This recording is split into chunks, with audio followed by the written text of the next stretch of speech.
Run that up, Rico.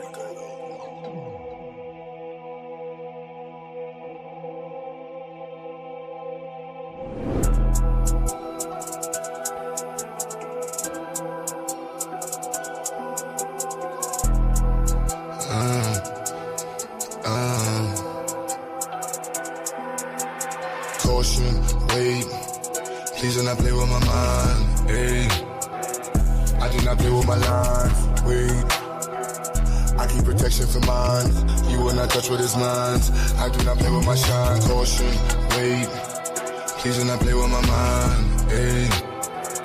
I do not play with my lines, wait. I keep protection for mine, you will not touch what is mine. I do not play with my shine, caution. Look at my face, pay me respect, please do not play with my line. If you want taste, what you gon' get? Shit that gon' bury your mind. All that's at stake, where is my check? Need every nickel and dime. You play with my race, put you in check, but stopping the vision to climb. They mad that these niggas done woke up and now all our visions to go. Where is the bag to get us so caught up? Yeah, that is the mission and goal. Staying on cold, some of y'all doing too much. Straight up be looking like hoes, never gon' grow. Can't count on you and cuz most of y'all doing the most. Like this is a show, doing it for entertainment, or you're doing it for clown, or you're doing it to sit at the table with crackers with words in your mouth. I don't play with enslavement, these ain't the days of the South. These days we play differently, this is what black empowerment's about. Wait, I said there's no time for no friends. Either you with us against us, don't switch it, cause one of us die in the end. Hey, I'm keeping my eye on the lens, watching the ops despising the picture cause they wanna see the one end. Hey, caution, wait, please do not play with my mind, hey. I do not play with my lines, wait. I keep protection for mine, you will not touch what is mine. I do not play with my shine, caution, wait. Please do not play with my mind, hey. I do not play with my lines, wait. I keep protection for mine, you will not touch what is mine. I do not play with my shine, caution. Hold on, wait. See a black man doing great with black-owned businesses, building in a different state. Why you snakes way late in the grass, plotting on what you can take? Black money in a black bank, me black money is safe, protected, like it's heavily protected. If he ever feels threatened, then he go with lead and knock him off his check. Let's check this. For the record, he can never be weak. Disrespecting any checking your cheek. Rep your said he reppin' red, black, and green. Never fall, won't quit. There's no limit to what I do for mine. But you so they don't take coming with the anger and hate up all of my ancestors combined. You wanna get one time? I keep it fully loaded, extended in the fully auto effing to keep you from crossing that gun line. Hit you in violation. I ain't never shot a caveman. Should be the first, I'ma give you this work.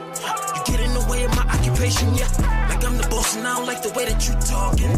This is my office, get permission before you walk in. The yellow tape across the door, Miss Caution, wait. Please do not play with my mind, hey. I do not play with my life, wait. I keep protection for mine, you will not touch what is mine. I do not play with my shine, caution, wait. Please do not play with my mind, hey. I do not play with my life, wait. I keep protection for mine, you will not touch what is mine. I do not play with my shine, caution.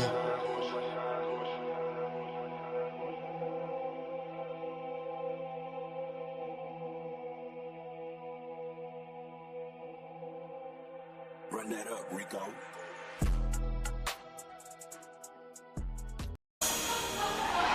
Yeah. Let it go. 84 music, baby. All I hear is talking, I don't see the word. All I hear is talking, I don't see the word. All I hear is talking, I don't see the word. All I hear is talking, I don't see the word. Woo. Black as a motherfucker, let him know. Cops ain't frame niggas, fool. We paper chasing it like we catching zoos. Day to day, we take it, let it go. Yeah, we let it go. Yeah, we let it go. Lift the block from its knees, take it and let it grow. Get the block where it needs, leave him watching like woo. You know I'm on ribbon with a painless. Cold stove stepping, watching my lean shit. Building weapons and goals, you know they aim is. Living levels and smalls, all of the English. As long as we keep working while the game comes.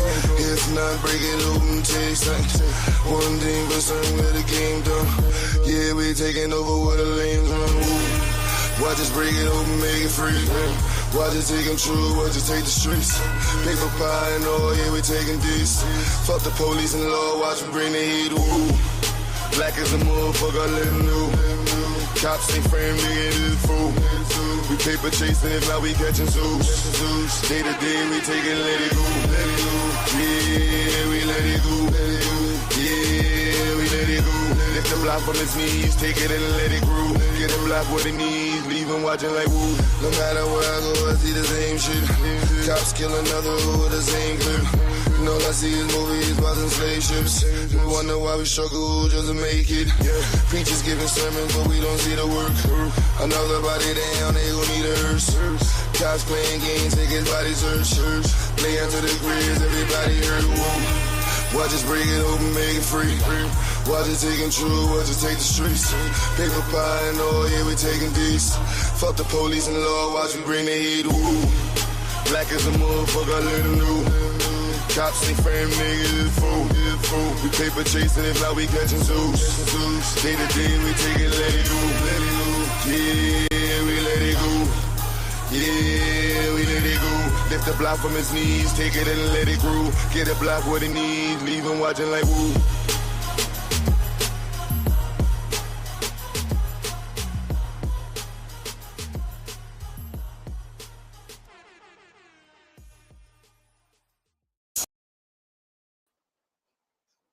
And we're back in the house once again. 1 second.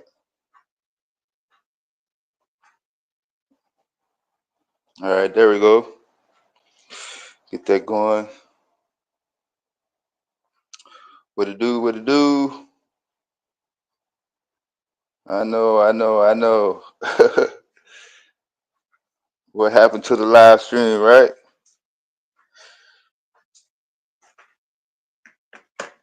I almost didn't.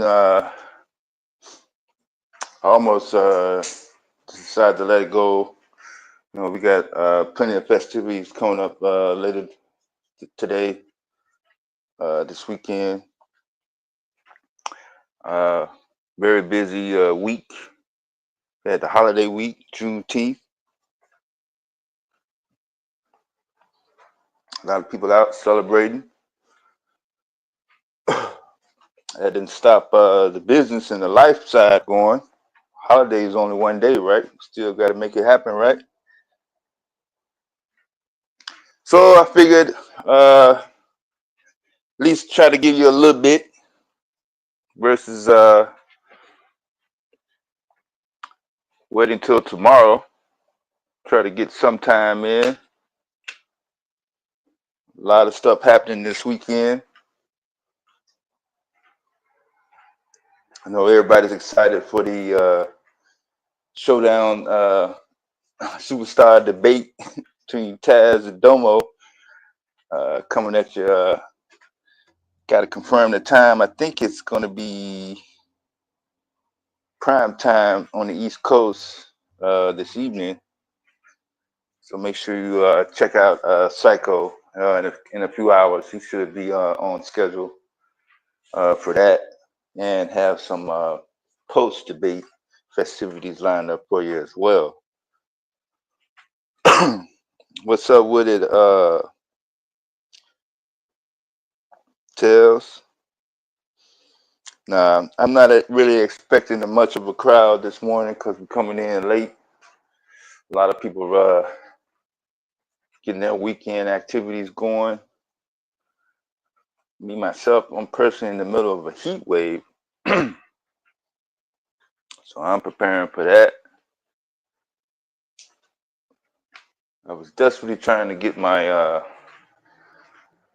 media hardware situation squared away so I could at least share some visuals that I was observing over the past few days with respects to geopolitics. But it's okay. I have a chance to do that. And I got some other projects that I'm trying to do as well. So I got a lot of stuff going on. Only so much time to do it.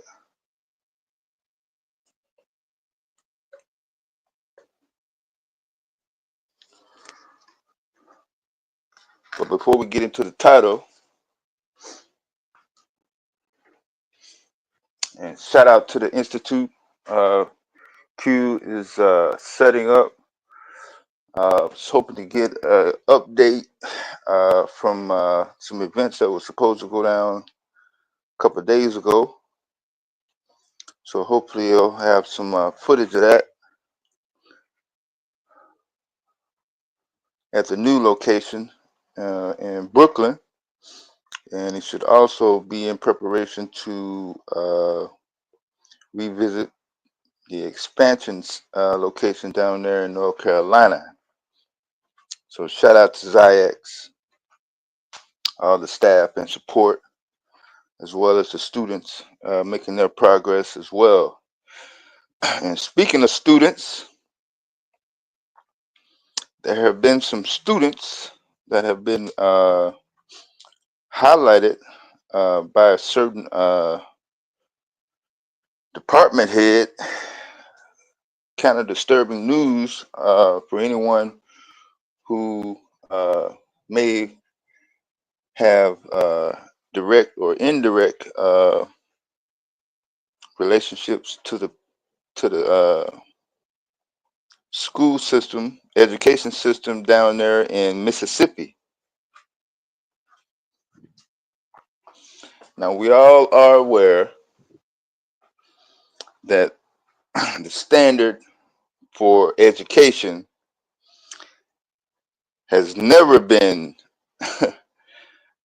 anything consistent, especially when it comes to regions within the U.S., America, and pretty much, especially around the world.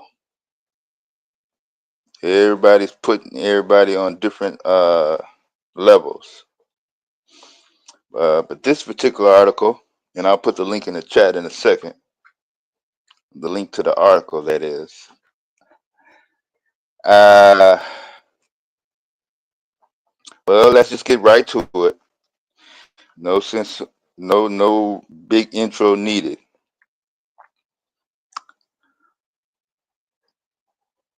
Paula Vanderford. Who is that? That's the white lady who is the Education Department's Chief Accountability Officer, going on the record and agreeing to allowing high school students in the state of Mississippi has decided not to test for U.S. history in order to graduate.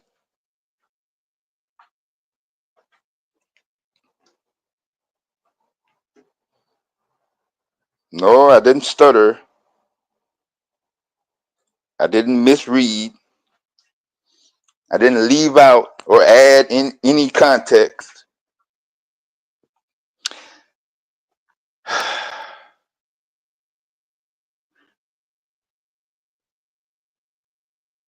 The department officials reiterated at the meeting that high schoolers would still have to take and pass history classes to graduate, but they will not be required to take a history test as part of it as a mandate in order to graduate. The Mississippi State Board of Education voted Thursday to remove the requirement starting this upcoming fall school season. Paula Vanderford, the Education Department's Chief Accountability Officer, said that she has informally discussed releasing test resources to local districts if they want to create their own assessments. She said at a previous meeting that getting rid of the test would what? Save the state some money.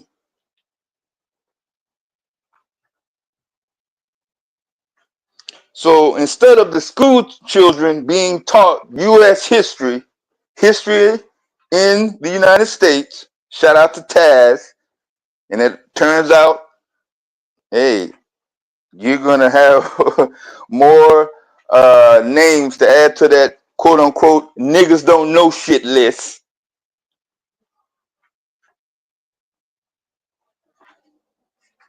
The public officials have resorted to cutting costs.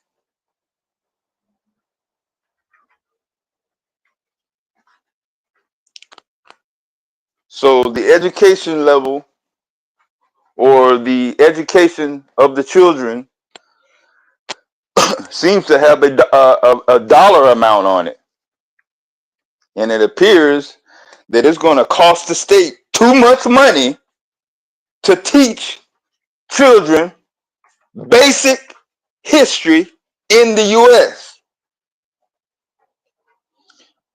What's up with it, Vyasa? Well, it looks like you're going to have to put in some overtime. That not that you've already doing it, but if you come in contact with a child that's coming out of the Mississippi education system, gonna have to give a little bit of grace because their officials have said, you know what, when it comes to history, you're not that valuable enough. We don't feel that it's important enough, but we're gonna go ahead and give you a high school diploma anyway, even though you don't know shit about U.S. history, or at least not as much as the students in the rest of the country. What's up with it, Sweet D? The state board voted to open public comments about the decision back in April after the Commission on School Board Accreditation voted to propose eliminating the test. And what happened at that public state board commission meeting back in April that was open to the public? It received 20 comments. That's right, 17, 18, 19, 20. That was in support of the U.S. history test be taken off the mandate list in order that's required to graduate. 20.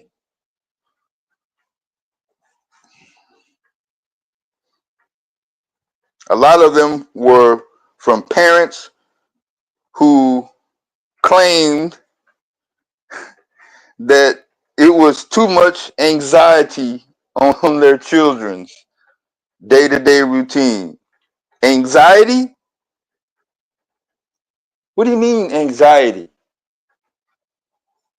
You got that much going on in the state of Mississippi that with all the other stuff that's happening in the world, that it's too much trouble to sit there and put your cell phone down and open up a book to read about not only what's happening to your particular history, but to the history in the rest of the country. Because based on recent and past events, a lot of the students are not going to remain in the state of Mississippi. We have regular participants and supporters of this channel who were born and raised in the South, a la me on the river, and then eventually migrated to other areas of the country in order to operate and maintain a living and explore other opportunities.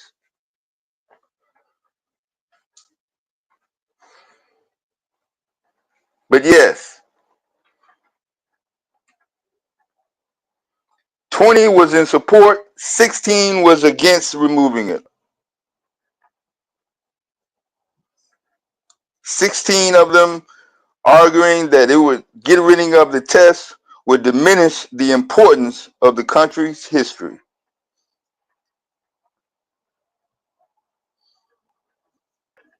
Now, of course, it wasn't unanimous among politicians. You had Senator Roger Wicker, who was advocating against removing U.S. history from state tests. Board member Mary Werner, who voted against the decision. But in the end, it looks like passing the state Algebra 1 biology and English language art tests will remain a graduation requirement, and the U.S. history assessment was the sole test not required by state or federal law.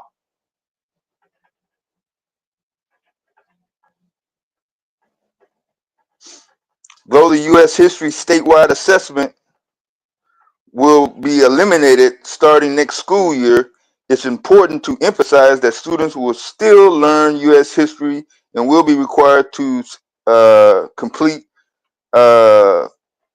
various courses in order to graduate, according to State Superintendent of Education in a press release. Having fewer tests required to graduate should be less taxing on educators, students, and families alike. End quote. There goes the money aspect of it again. How valuable is your child's education? Well, it looks like in the state of Mississippi, it is too much.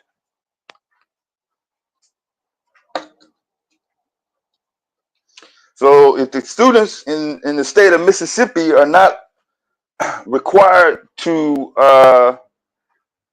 keep up or adequately be required to take U.S. history tests, what does that say about world history? What does that say about geopolitics? A la somewhat relating to the title of the stream when it comes to the situation in the Middle East, the situation in Ukraine, various situations across the African diaspora,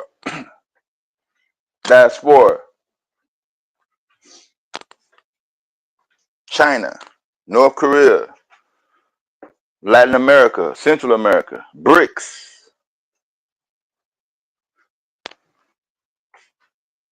the EU, the E3, the AES.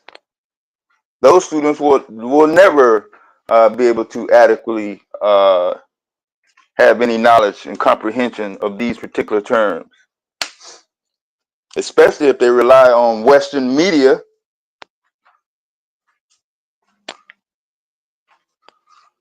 Mainstream media. What is mainstream media reporting? What's been going on for the last 7 days in the Middle East when it comes to Israel and Iran? Anybody know?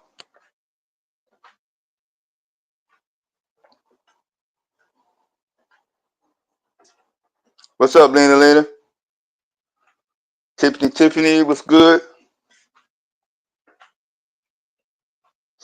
Well, according to Western media, what's been going on in the last week is Iran is the bad guy. They have been secretly, behind closed doors,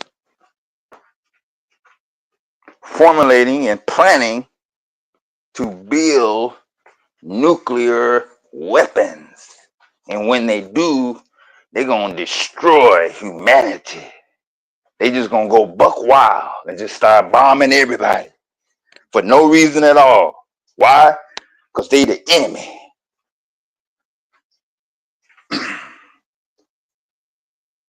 Anybody believe that?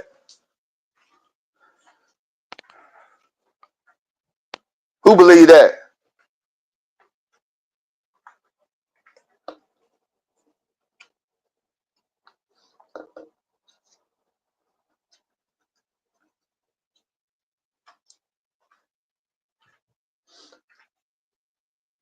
So what else do we have to go on, right?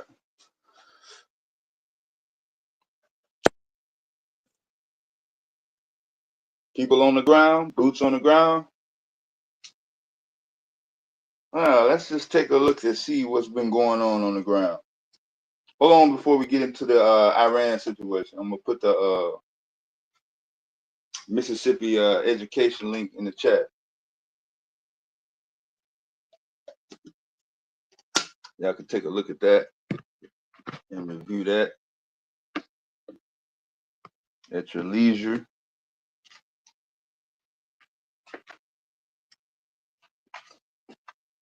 I'm getting ready to get in my I'm getting ready to get into some touchy topics that may not be very popular amongst certain communities.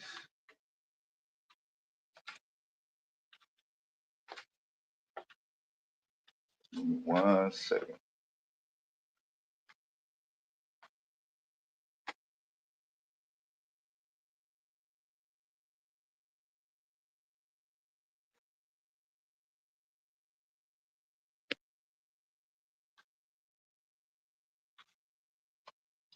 Hold on, I gotta do this manually.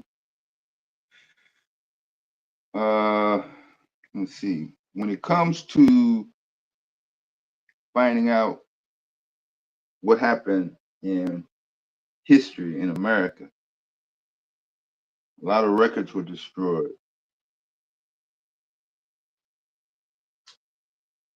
Specifically, when it comes to the subject of reparations and transatlantic slave trade.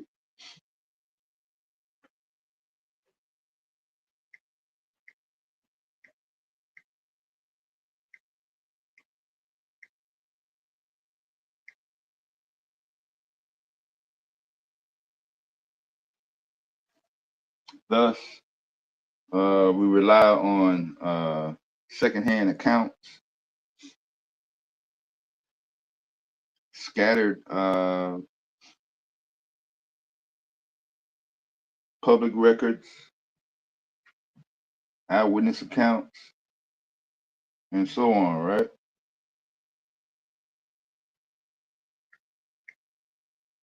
One second.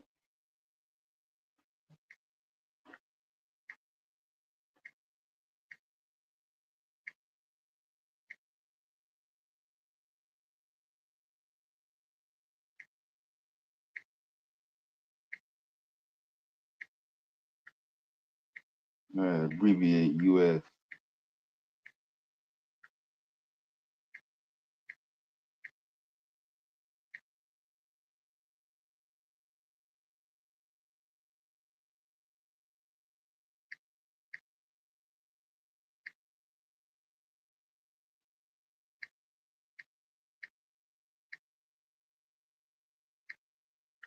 All right.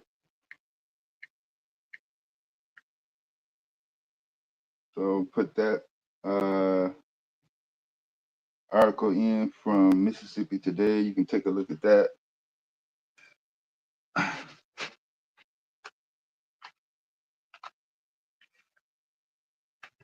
So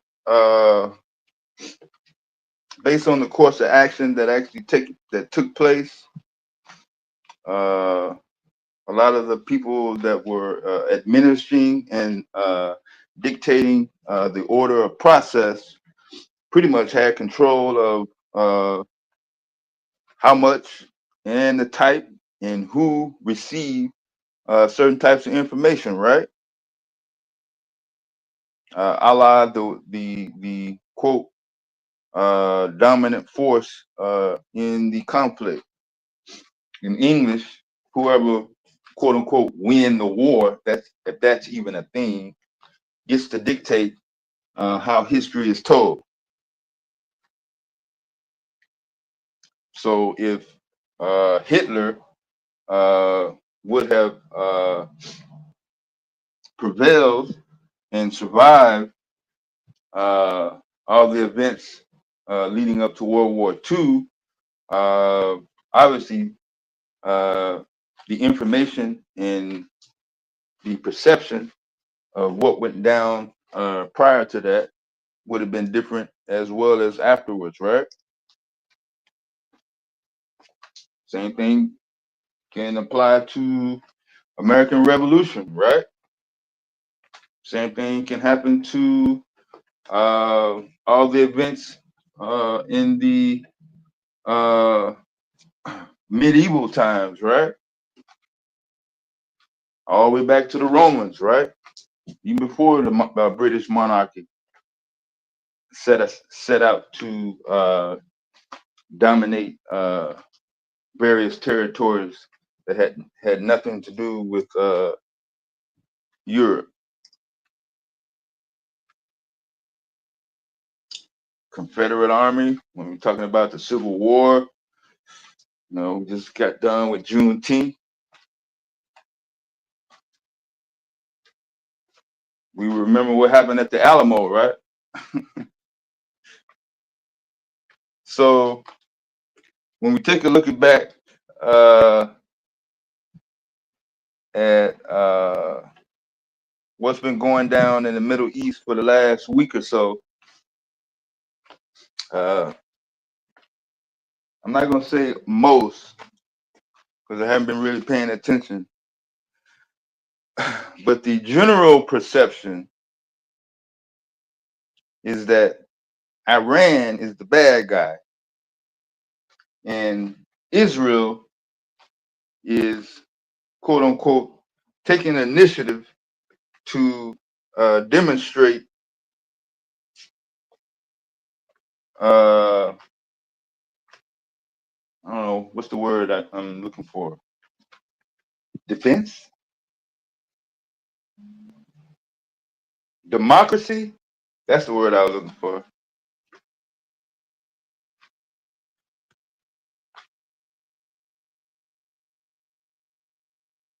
Because mainstream media hasn't been really keeping the American people up to speed on what's been going on in Gaza, right? Like the Gaza Strip, Palestine, anything like that. Most of the cases where you see people advocating for free Palestine, they get demonized real quick, right? Remember how communists used to get demonized real quick back in the 50s and 60s, post World War II? Well, it's the same exact thing when you hear or advocate or see somebody advocating for Palestinians. And what did Palestinians actually do in order to gain that that jacket? Palestinians is the bad guy? Do they have a regime? Do they have like a dominant military? Or do they have a bunch of radicals that are able to take over governments and start coup d'etats? Are they a real threat based on what you've been seeing? What's up with it, B1?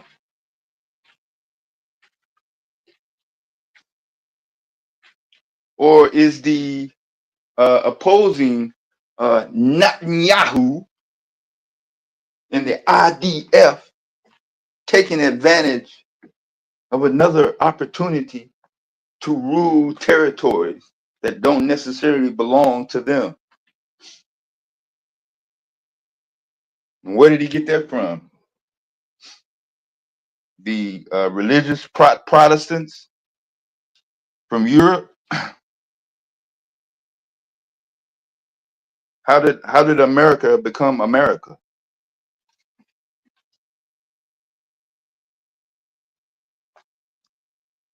So with this Israel-Iran situation, the reason why you haven't really seen any Gaza information is because all operations have ceased in Gaza right now, as far as the Palestinians and Hamas. You haven't seen one news story since June 12th that resembles either Israel or Palestine or Hamas. Gaza Strip destroyed this or removed this or wasn't allowed to do this. All that shit stopped. You know why? You know why it stopped? Because all their efforts have been focused on Iran.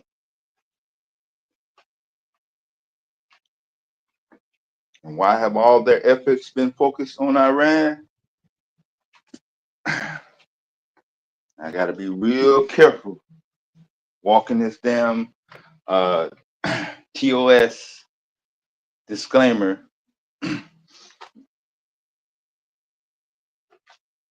because the repercussions of the quote unquote free speech is certainly prevalent when it comes to these type of topics. But the fact of the reality is that Israel been getting housed for the past week. They've been getting pummeled, straight ran down on, like they never seen before. Some of y'all been seeing the videos. Incoming with no defense. Me and Miz broke down their so-called Iron Dome missile defense system last year. Looked great on paper in the promotional videos with a couple of exceptions. Wasn't able to handle the weaponry and the missiles coming out of Russia nor Iran. And I think he even said it in one of those takes that they don't want to go head to head with Iran. And he was correct. I put in the chat last week that their intelligence department got whacked, got hit. The pictures are out. I don't need to show the videos. Everybody know what Mossad is now, but you don't know what A22, 822 is, or the 929, the NAF. You don't know what those are. Those are also intelligence wings, and they also got whacked in northern Israel. Their holy city, Jerusalem, getting housed. Tel Aviv, the economic center of Israel, getting housed.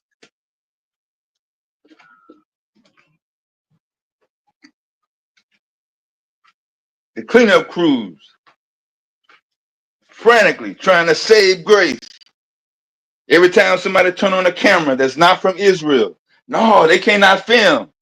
We don't want the rest of the world to see that they getting housed.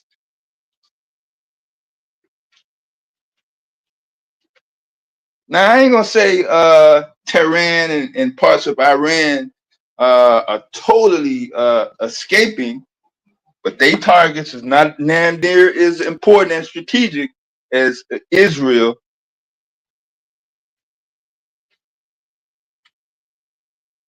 Because Israel's military IDF targets have been hit. Their intelligence departments have been hit. Iran's intelligence department has not been hit.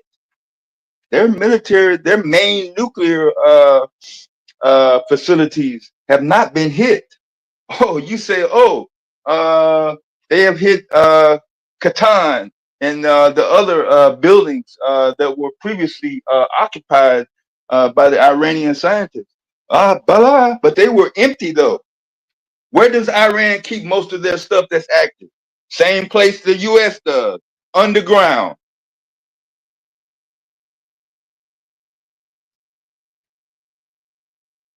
And Israel is not able to penetrate underground.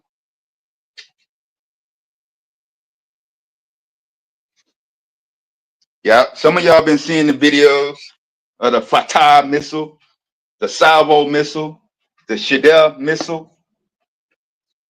The first couple of days were mainly to see and drag out to see what they got, and they can't even keep up with the old stuff. Now Iran in the past couple of days, primarily I think it was Wednesday or Thursday, they really turned up the notch, and they definitely uh, let them know. I think Trump had came out with a statement last week. We have control of the skies. Control of the skies where? When you got control of the skies? I got videos of motherfuckers in their car running for their life for income. The Iron Dome can't even keep up. The Shaheed missile has a warhead on the tip of it that opens up and releases random projectiles in all random directions. That's just one. So when it opens up, it's like fighting 20 to 25 different ammunition devices at once. Now just multiply that by 70 or 80. You don't have a device that can destroy that in midair. Y'all seen the maneuvering and the zigzag and the hypersonic. When I say hypersonic, that refers to speed. And when I say speed, let me see.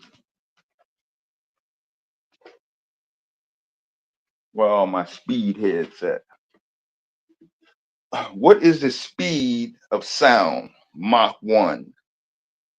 Mach 1 is what?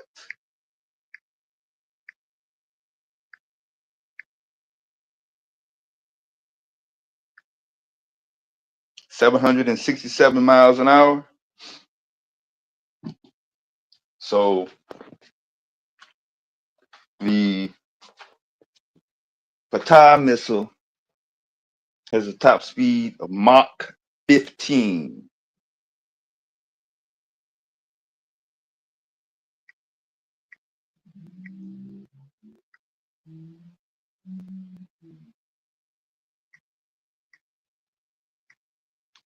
What military device can keep up with an enemy that has destructive capabilities and that can travel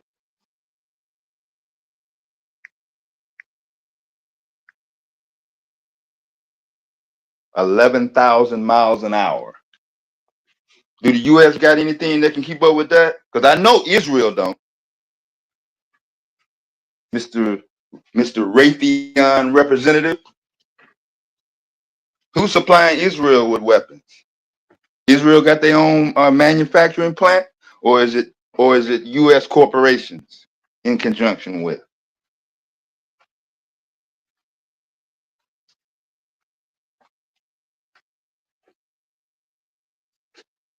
You think they only got one or two? You think they only got three or four? What have we been hearing from Western media in the past week in terms of Iranian warfare capabilities? The ability to produce nuclear weapons? They don't need nuclear weapons. You can't even keep up with their ballistic weapons. What the fuck do they need nuclear weapons for? No, you mad scientists, hell bent on trying to convince people that only your way is right, that you want to take out everything. If I can't win the war, ain't nobody gonna live to survive. We just forgot about Nagasaki and Hiroshima, right? And it really had nothing to do with military strategy. We just wanted to stop everything and set up new shit.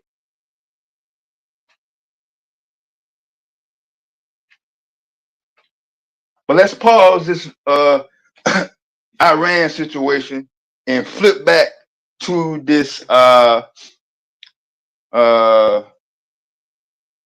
Trump, more so Who was that got caught using the chat program, and the news reporter released it on the internet back in March? Anybody remember what they was talking about?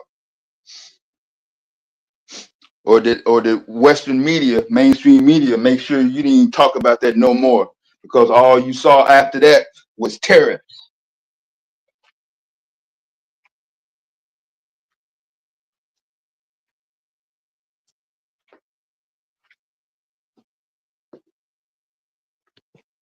I know it's one person that remembers it. Well, let me refresh your memory in case we want to play the amnesia game. Then we're gonna really find out what's the deal. Because this perception that my daddy can't do no wrong and I'm invincible. No one can go against my ideology over me. I'm the baddest motherfucker on the planet or in the universe. Signal chat. You forgot about Signal chat? When they was talking about going against the Houthis? Because mainstream media, they don't teach you shit about the Yemen war, do they?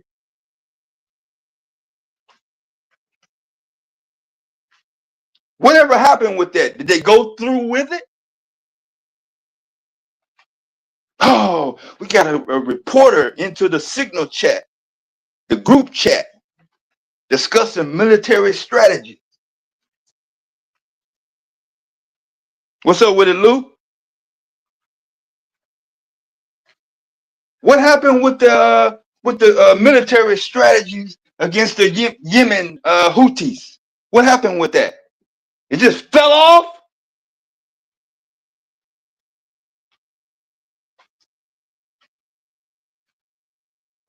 What was the statement by Trump when asked about that particular situation back in April? Trump said that they agreed not to hijack no more ships. You believe that? Because Trump is a solid moral guy. He wouldn't lie to the American people. He wouldn't lie to the media. He wouldn't tell a field, right? He's pretty consistent, right?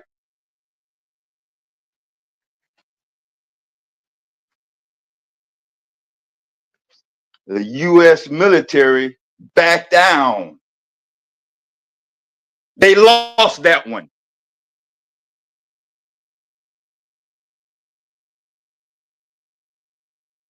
Sorry, you're not going to be able to find those headlines in the mainstream media. No one would dare say the U.S. lost a conflict involving military strategies against nobody, especially Yemen and a bunch of what do you call those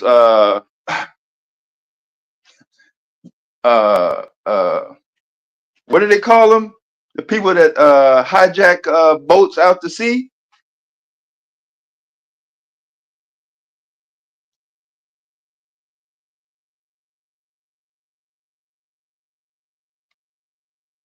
The government tries to cover their dirt, but the dirt only lasts so long. It only stays in one place so long. Pirates. That's the word I was looking for.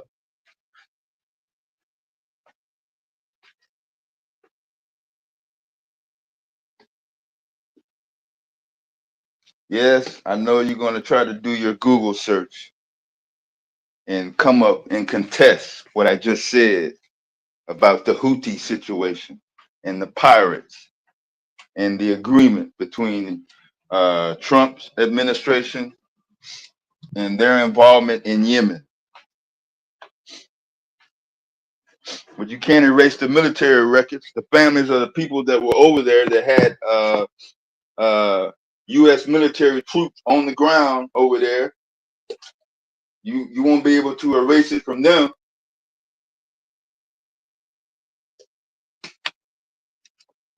That was much worse than Vietnam.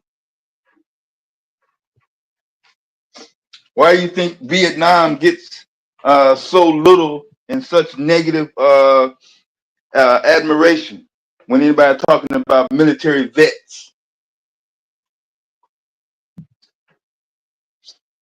Because the U.S. did not gain anything by being in the Vietnam War. Just like they're not gaining anything, and they haven't gained anything by being in Yemen. Because they were not able to achieve what they went in for. They lost. Trump lost the Yemen conflict. He does not know anything about policy, especially when it comes to warfare and being or acting in a behavior of diplomatic strategy to make sure that both sides and all sides at least receive and benefit for the betterment of their own people. He don't care about that.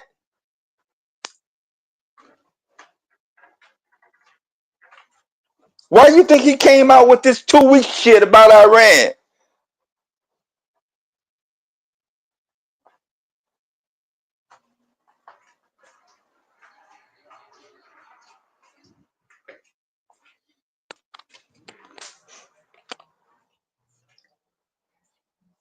How many times have you heard Trump say, we're going to deal with it in 2 weeks or 2 months? If Israel was doing so good, why do you need to go in?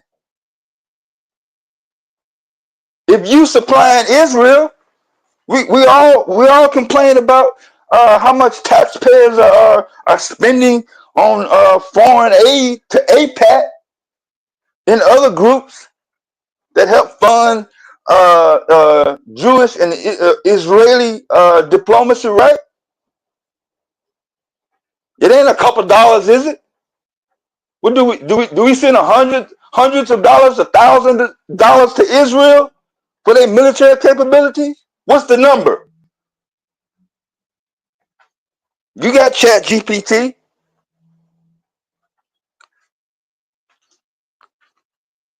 So out of all that money that the U.S. government sends directly to Netanyahu, and he's still getting housed after only 1 week from Iran, well, what you gonna do? You gonna keep sending more money? What you gonna do? You gonna step in? What the fuck is America gonna do? They gonna get in the conflict with Iran to do what?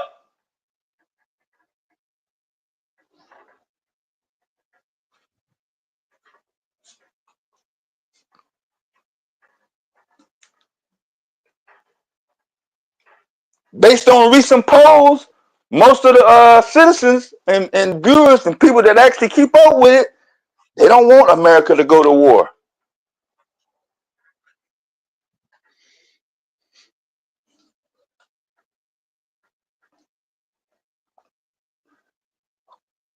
Most of the people that want America or don't have any problem with America going to war are the ones that believe that Iran will develop, obtain, acquire nuclear capabilities and not do anything in the Middle East, but come all the way over here to America. Iran does not need to shoot anything over here and target anything on American soil. The U.S. government on the federal level is doing a fantastic job of dismantling and crumpling the basic economic, social, and political infrastructure themselves. They're doing a great job of it. Especially that motherfucker sitting up there at 1600 Pennsylvania Avenue. He making America looking like straight clowns right now. He hasn't accomplished shit.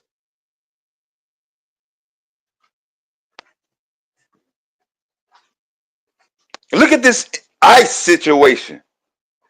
Immigration. Top priority. The immigrants are criminals.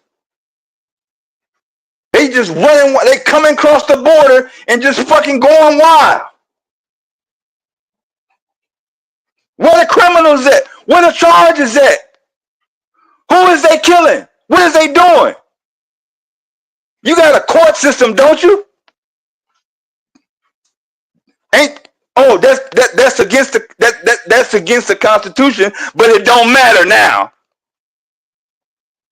You got to be a U.S. citizen to get in to walk into a courtroom now. When it comes to these motherfuckers coming across the border, fuck what the Constitution say.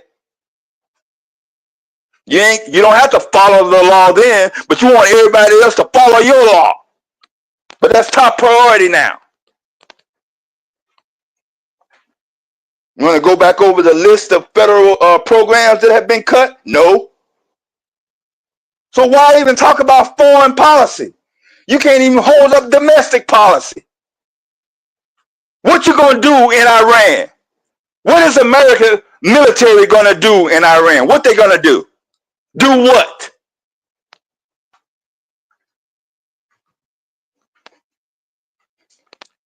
Get exposed like Israel is right now?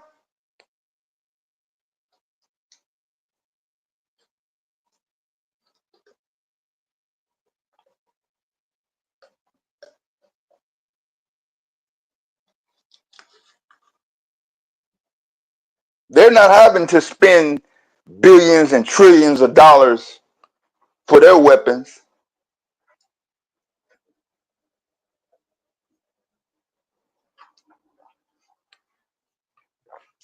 They have no need to put out propaganda, media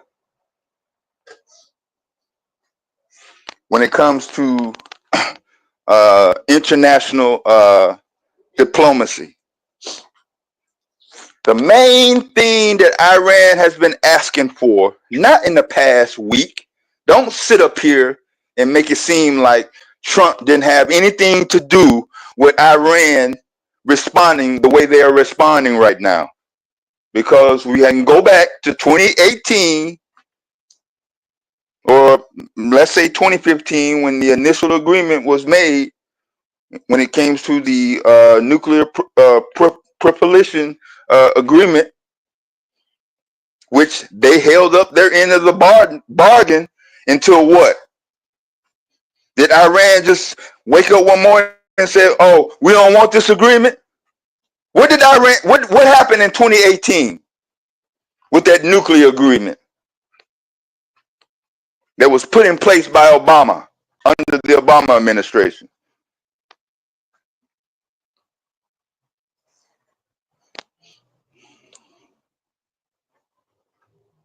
There's a couple more people in here that wasn't here at the beginning of the live stream.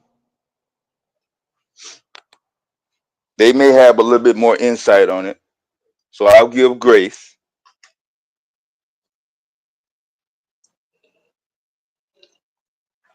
Because under that nuclear proliferation agreement, the IAEA. What do those letters stand for? Since we're in alphabet era.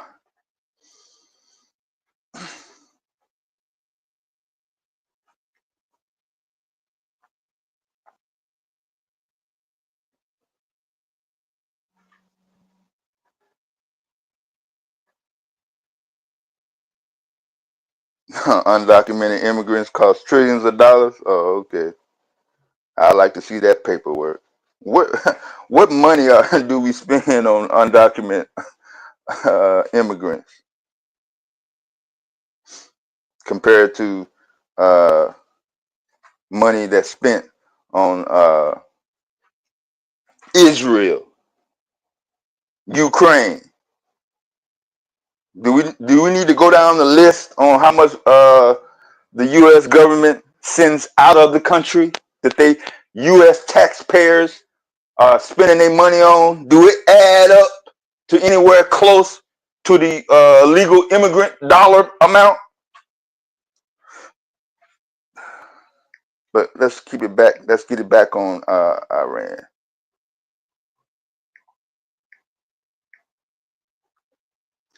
The International Atomic Energy Agency agreed that Iran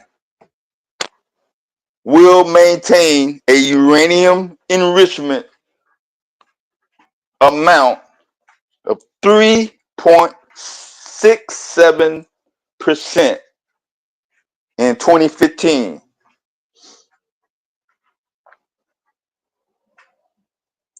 What's up with it, Corey?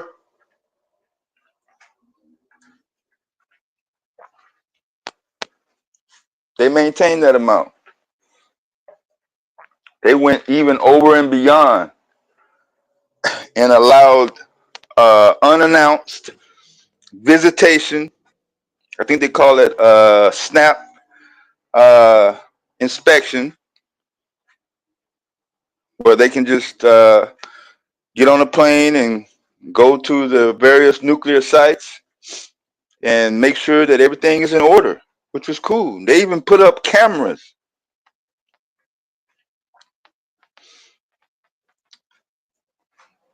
That the agency heads were able to view way back in Vienna, Austria.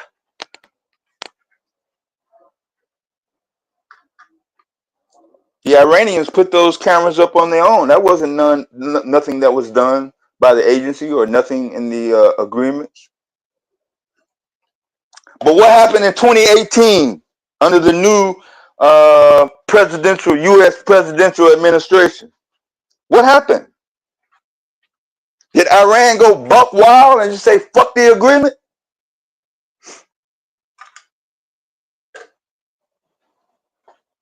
Or were you told something different by Western media, mainstream media?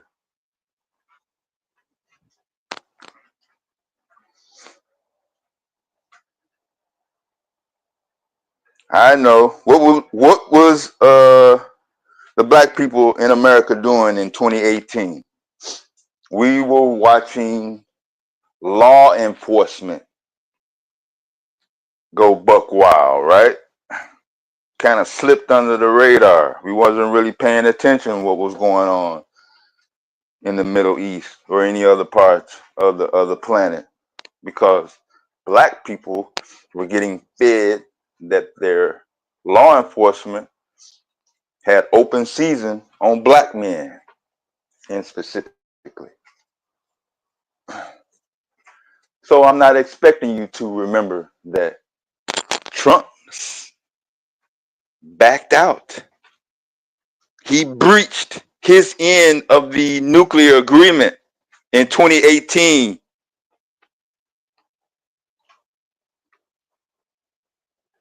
That had nothing to do with what Iran was doing.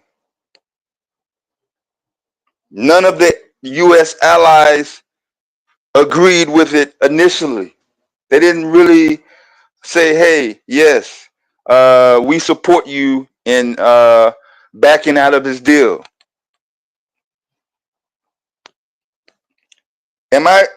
Is what I'm saying that what happened in 2018 not true? Can anybody provide any information to say that Trump literally ripped up and backed out and breached the agreement in 2018? Or am I just talking?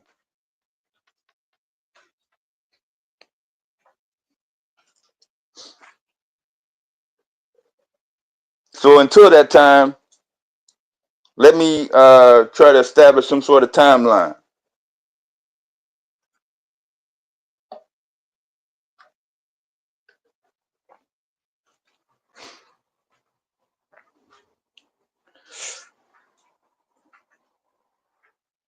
Iran agreed to the agreement initially in 2015 to the terms of the nuclear deal in hopes of the U.S. and their allies to what?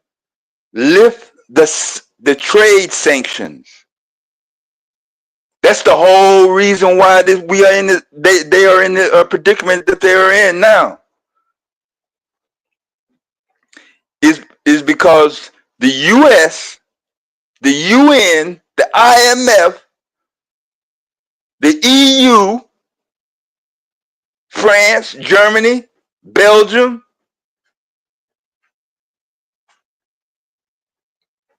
London decided that nobody on planet Earth that is not aligned with their ideologies may do business with Iran.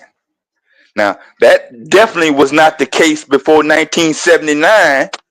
Why didn't you have that feeling before 1979? I know I'm going back before your time, right? Well, let me tell you, give you the short version of it, because I was alive in 1979. I saw the Iranian revolutionary movement go down on live television.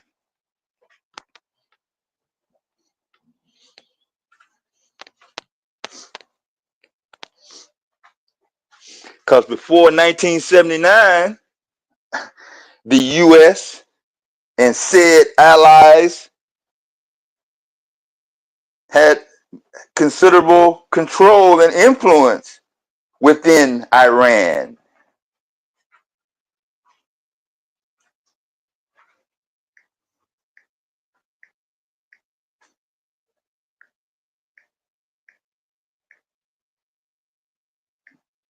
That's why it wasn't a problem.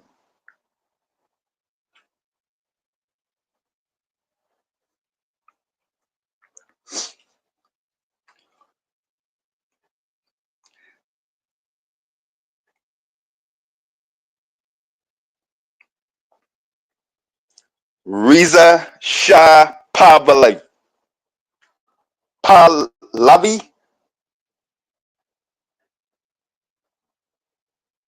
he may be known better as Mohammad Reza Pahlavi,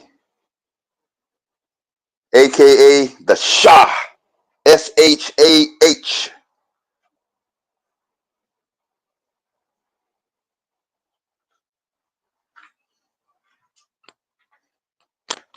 He was installed by U.S. military forces, CIA, and other MI6 intelligence agencies to maintain economic and political influence within Iran. But that all ended in Cairo, Egypt.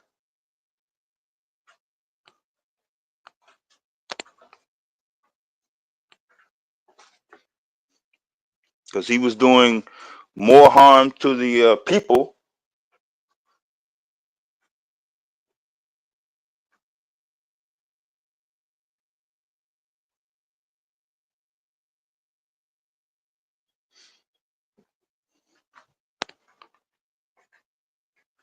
but the allies and along with the U.S., they didn't give a shit.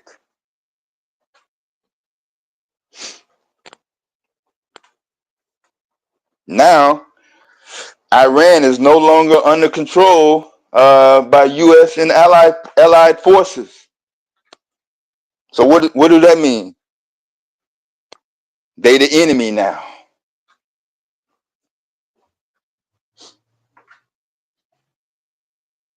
If you can't relate to that, all you have to do is look towards Cuba. Same thing. 90 miles from Florida.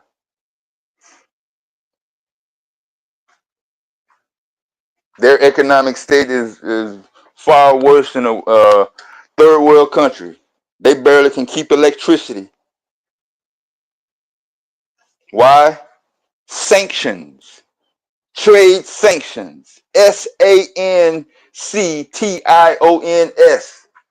That is the primary political and economic stronghold and preferred method of control that the U.S. has been engaged in long before I even came on the earth. If you can't do business with nobody, we'll just starve you out.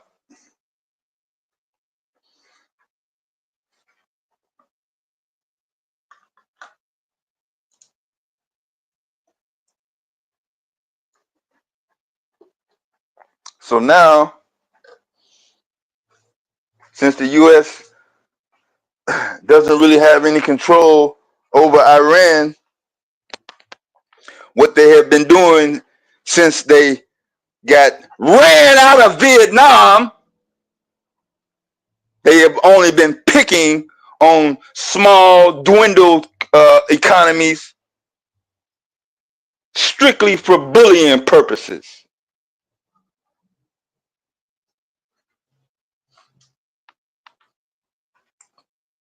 Iraq, Kuwait, Bosnia, Yemen,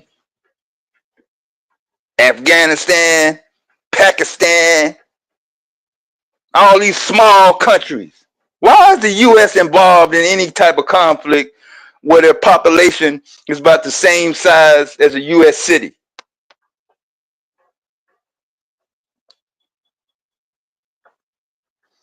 That's like Shaq picking a basketball game with Spud Webb.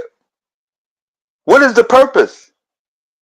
Why does the U.S. need to have any economic interest on foreign land? Shouldn't they spread democracy? Shouldn't everybody have a fair chance? Shouldn't this be a free market society? Ain't that what you preach? That all human beings are equal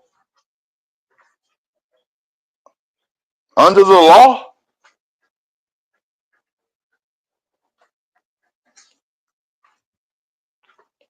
Shouldn't you treat humanity as how you should want to be treated? But based on your history, you've been treating other people like crap. So why are you surprised that other people view you as, quote unquote, the devil?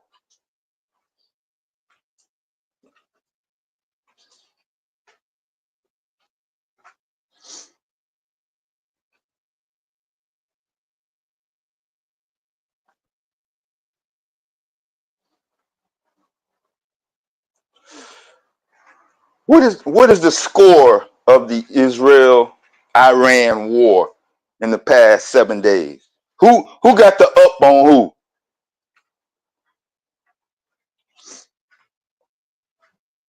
Anybody been keeping score?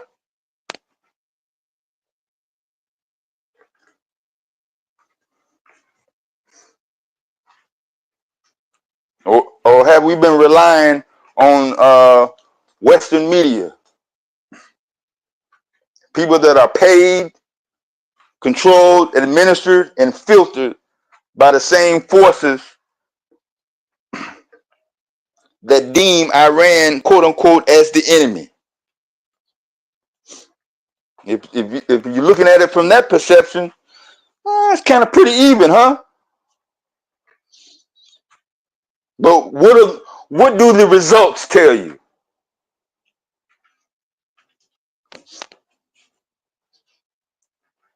You want to take a red hot flight to one of those aircraft carriers and then be Jerusalem and Haifa? You want to get on the ground with your camera and your phone and live stream back to America and look at all those destroyed industrial buildings?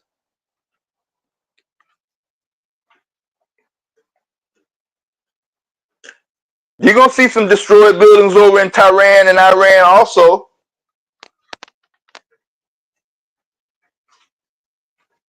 So what if a few gas tanks have been blown up in Iran? They ain't worried about no gas. You haven't hit their intelligence division.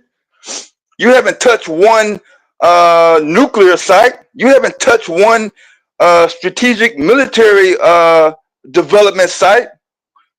You didn't even know about those goddamn missiles. The Fatah missile, the Salvo missile, the Shade missile, the hypersonic missiles that they have been really developing way before Trump got into office. Why are you so surprised? Oh, look at that in the sky. It's going 11,000 miles an hour. Why are you so surprised? When you thought they had bow and arrows? They got GPS and maneuvering capabilities just like Israel.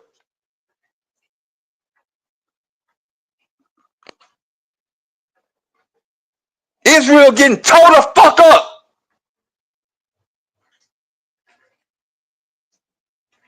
Netanyahu used to be on TV every fucking day, twice a day, letting his people know, yeah, we got it. We in control. That motherfucker ain't been no fucking where after the first couple of days.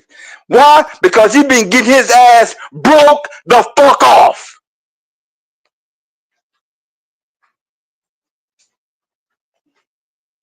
Western media made me mad, ghoul. I'm trying to get all my shit off before Psycho go live. Because it's going to go on for the next week or so that, Iran is the bad guy and we need to go in and stop him because they going to have nuclear weapons. They just as crazy and madman behavior as the U.S. They want to destroy everybody on planet Earth just like the U.S. does. Because we don't never talk about the nuclear capability of the U.S. or Israel, do we?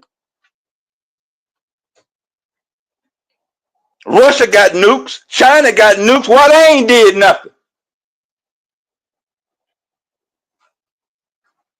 Why all of a sudden Iran is a threat now?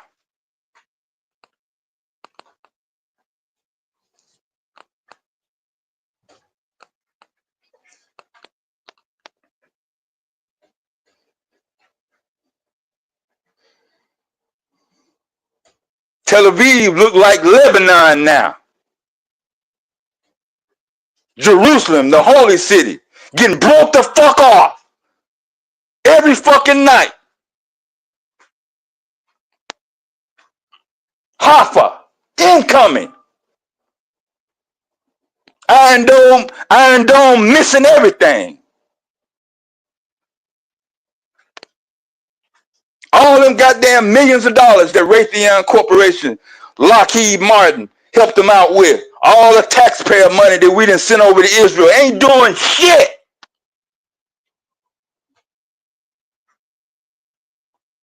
Every time the daylight comes, what does the images that's coming across TikTok, Instagram, and YouTube, what do we see in Tehran? A few buildings here and there. See destruction.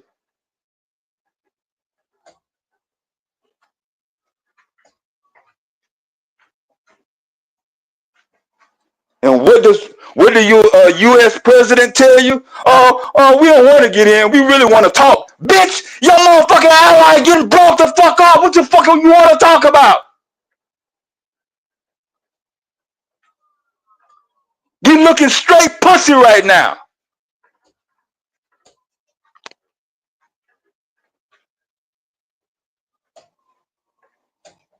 Your intelligence director told you back in March. Oh, no, there is no way. They're not producing no nuclear weapons.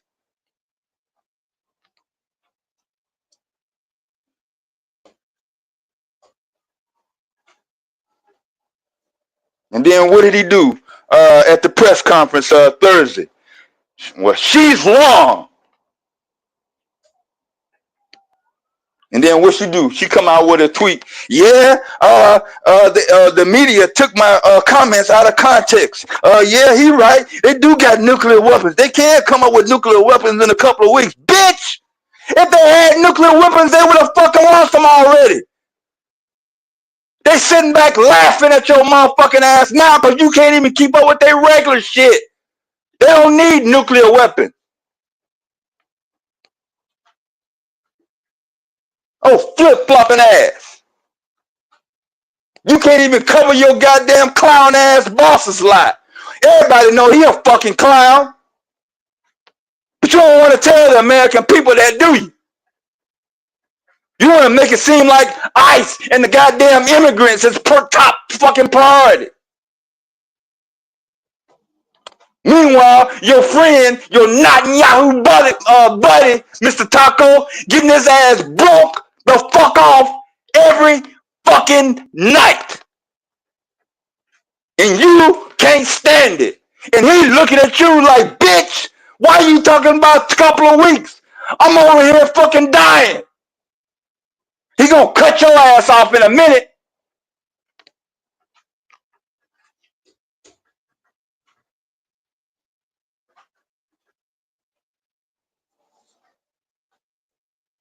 But you won't hear that on motherfucking mainstream media.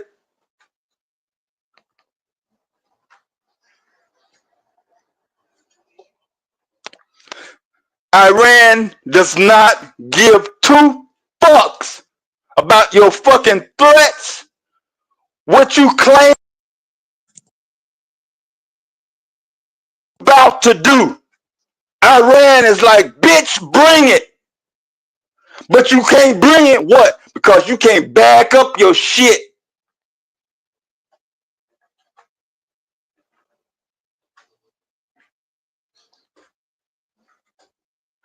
Iran want the U.S. or Trump to push the button. He want the U.S. to be in the conflict so they can stop all this goddamn halfway fence riding shit. Yeah, I agree with the military on this. I agree with the government on this, but I don't like that. And that might not be good right there. Bitch, stay on one side of the fence.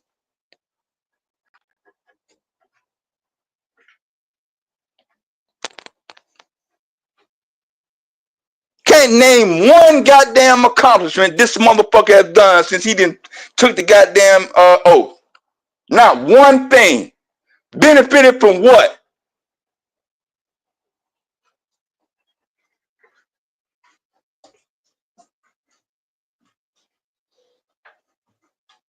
You bringing up past administrations ain't gonna do you no good either.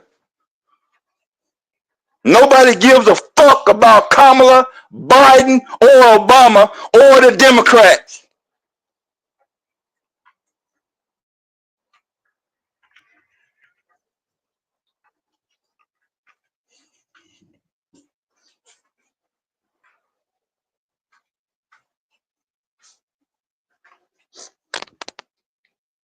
We're gonna ride this one out.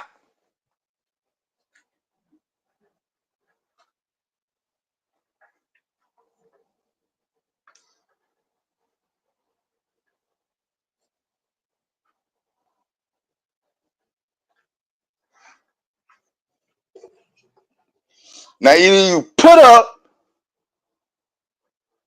back up, show your allies that you are what you said you was, or you're gonna have to deal with the consequences.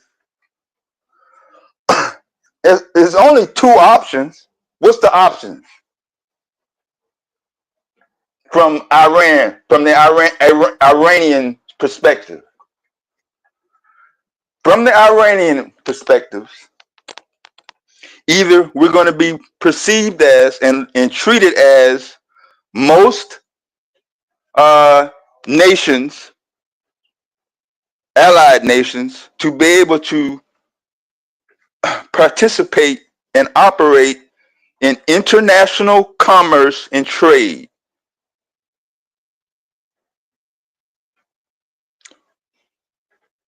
Or we're going to go ahead and continue to reveal to the earth what you never knew about their capabilities. And we only 7, this the 8th day. We only a week in. Who in the United States would prefer that Iran show us what else military might do they have? Do we want to see some more technology? Or do we mind Iran participating in international trade and commerce like everybody else? Which of those two options are preferred when it comes to the general public in the U.S. and the rest of the international community? Now, as a Pan-African, as a person that has always had a certain perspective on how the U.S. government treats not only its own citizens, but people in other nations, I don't mind allowing people from other communities to participate in trade.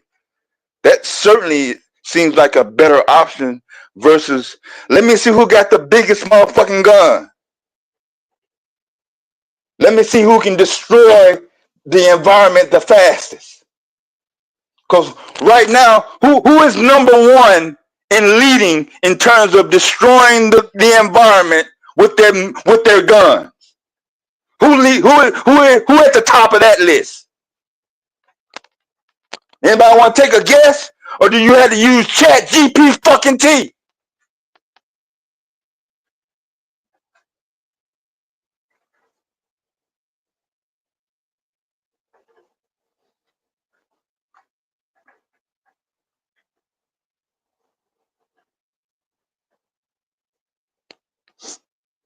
Hell, we can't even get the allies to agree on their own goddamn domestic policies, let alone foreign policies.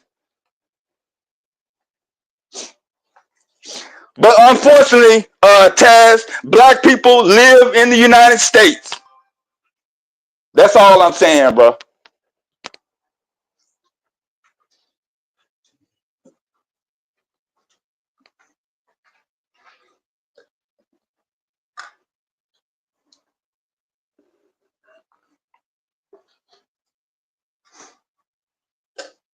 I can make the same argument about a whole bunch of other issues that don't have shit to do with us.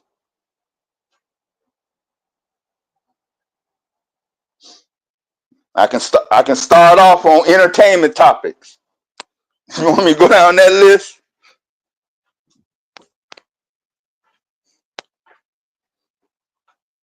You want to start talking about Diddy, Fat Joe, Tyler Perry?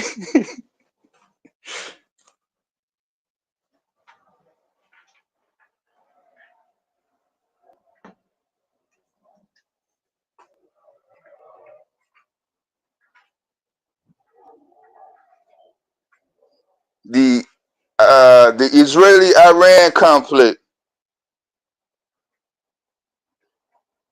has not been dictated by Israeli or anybody that's tied to the Allied forces. I'm gonna put the link out so y'all can come up. Now I apologize if I went a little bit over, but this shit has gotten really ridiculous in terms of how this is being reported, how this is being perceived, and what people think about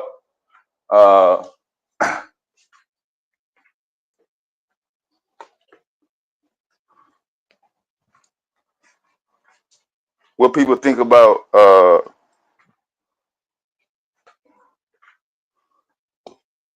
what other people around the globe should be doing and how they should be thinking. What's up, Aaron?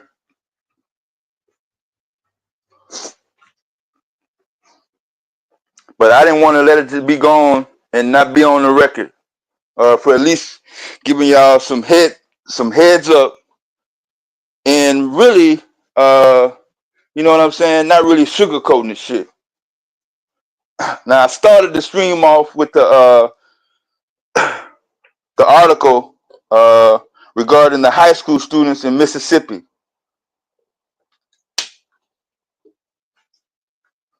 As their educators decided that students in high school are not required to take U.S. history tests in order to graduate. And they're expected to pop out and, jump around and move around with people from Tennessee, Illinois, Michigan, California, New York, Florida, Georgia, and everybody else that took U.S. history to get their degree, but they don't have to take U.S. history tests to get theirs. Now, how that's going to look? So they're not required to take U.S. history. What you think they're going to be knowledgeable of when it comes to world history? I know it's a weak point. It's not really been one of my stronger subject matters. But that's why I have a certain perspective when I'm hearing certain narratives and rhetoric being expressed in response to what they perceive on what's happening in the Middle East, what's happening in Central America, what's happening in China, what's happening in Russia. Same thing. There's a reason why you don't really know what's going on in Africa. You don't really know what's going on in the Middle East, really. You don't know what's going on in China. You don't really know what's going on in Russia. But other people in those countries, in those regions, they definitely know what's going on in the United States, though. Everybody on planet Earth know about O-Block.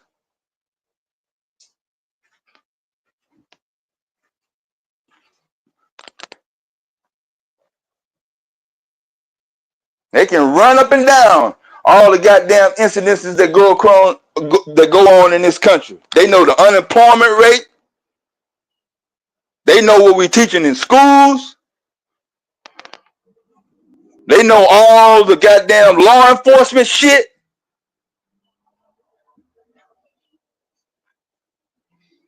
They know all about the job cuts. They know all that shit. Blow by blow.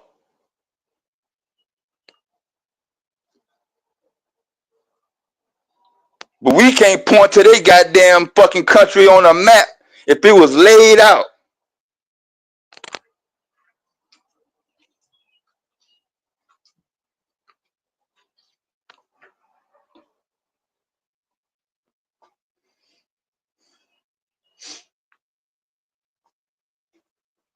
So, bottom line is, and I'm gonna get ready to put the link out so y'all can come up and shit. Bottom line is, don't be fooled by propaganda and manipulative tactics and deflection responses. Examine the results of what's being said, what's been pushed, what's been expressed. If Israel really had an up on the game, if NATO, allied forces, the EU, Trump, if they really had the upper hand in this Iranian situation, do you think they would be sitting back, scratching their heads, trying to figure out what to do? Have they ever hesitated when enforcing diplomatic and foreign policy?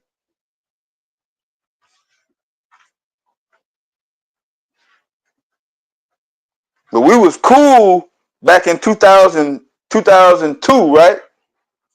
When they was coming out with them reports about weapons of mass destruction. He doing his people wrong. Yeah. I don't even like the military, but I'm going to sign up on this one. the mugs.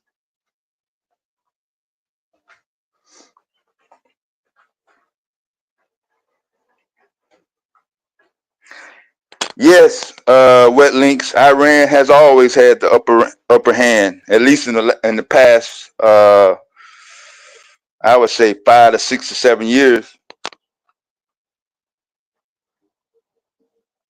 No, the playbook is not the same. That's the problem. A lot of people are led to believe that the U.S. military is the almighty, is the supreme superiority. You got to do it the U.S. way or no other way.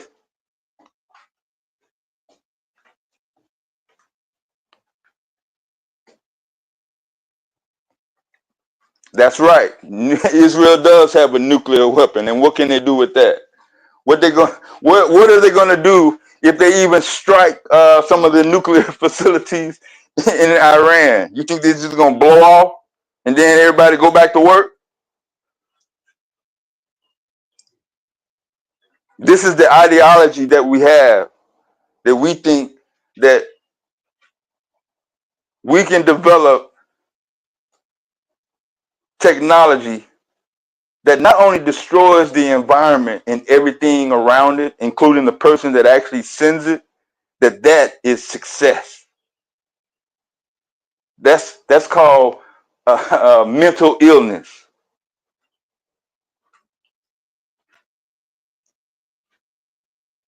And on my driver's license, I have the word veteran. So I can speak on military strategy. You know, what we're seeing right now is nowhere near efficient military strategies being used by Israel, the Allied, or anything influenced by forces that oppose Iran. Look at the results. You deleted all those videos and all those pictures and all those reports. I know you don't look at international news. You don't look at unbiased or objective media. That's cool. I agree. You're not the only one. But I assure you, the people in Israel and the people in Iran, they got different perspectives. The people in Israel used to be confident. They used to be not living in anxiety, but now they scared as fuck. Hold on, I gotta switch devices. Now I'm getting ready to put the link out also. Give me a second. Yeah, I'm Colin Powell. What's up, man? Hold on.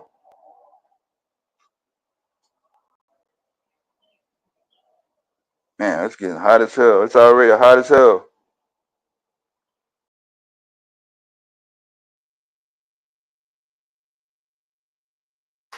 All right, hold on. Give me a second.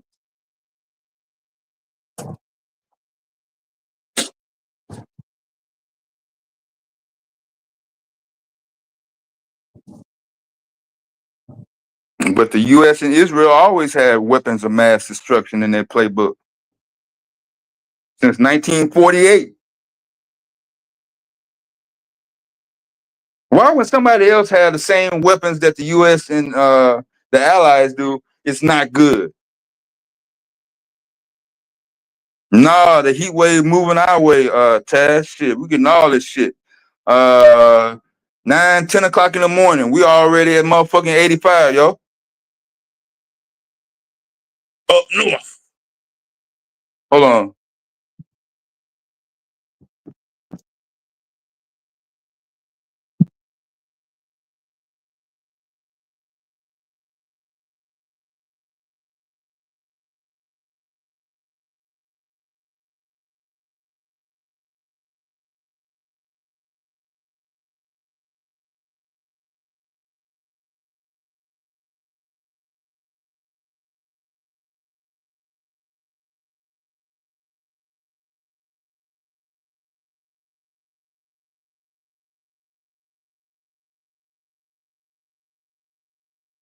I had too many tabs open. Hold on. There we go.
Hold on.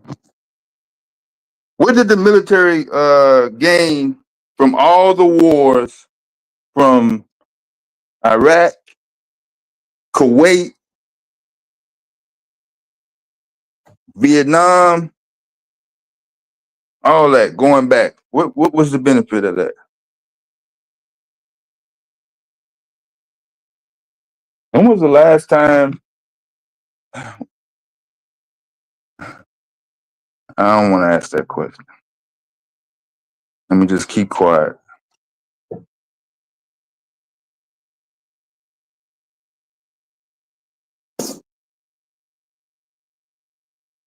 Because we would have all been wearing the red flag, right? We would have been all marching like Hitler, right?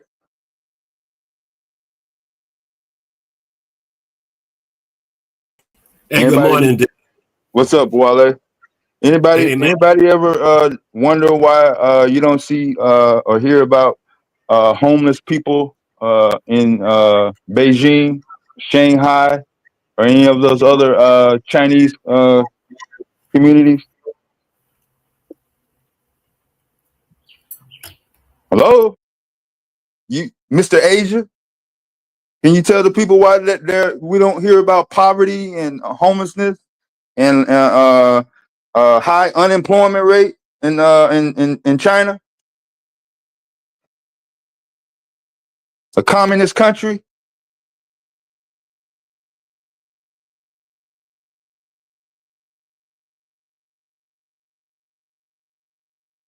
Because if we gonna call that a lie, what are we supposed to be saying about U.S. and Western media?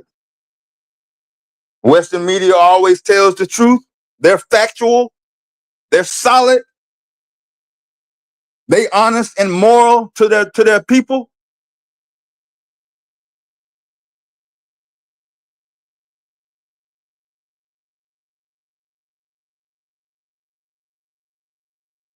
The U.S. government makes sure that all citizens are treated fairly and equally.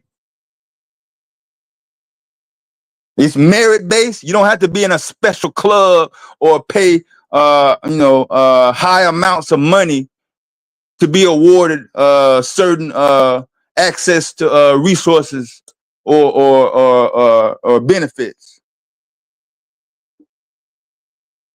Just as long as you're a human being and bleed red blood, you got just as much opportunity as the next person, right? That's how it operates in America, in the United States.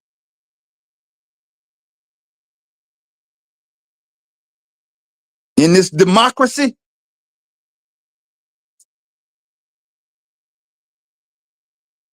Come on, speak out about it.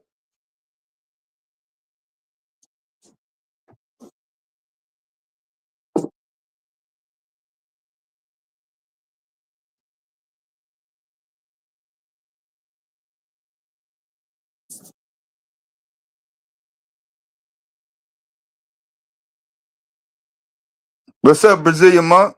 Long time no see, man. What unemployment rate is that? Wet links.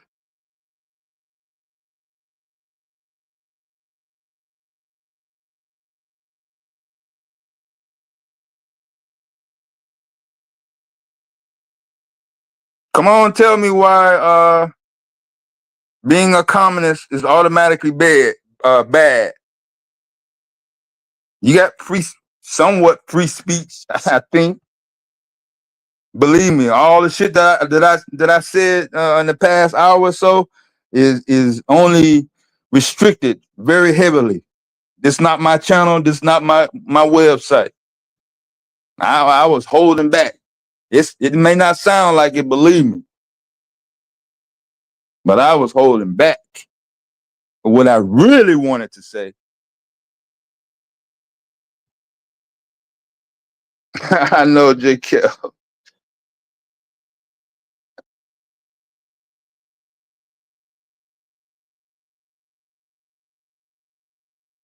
Go ahead, Wale, man. I cut you off. My bad, yo.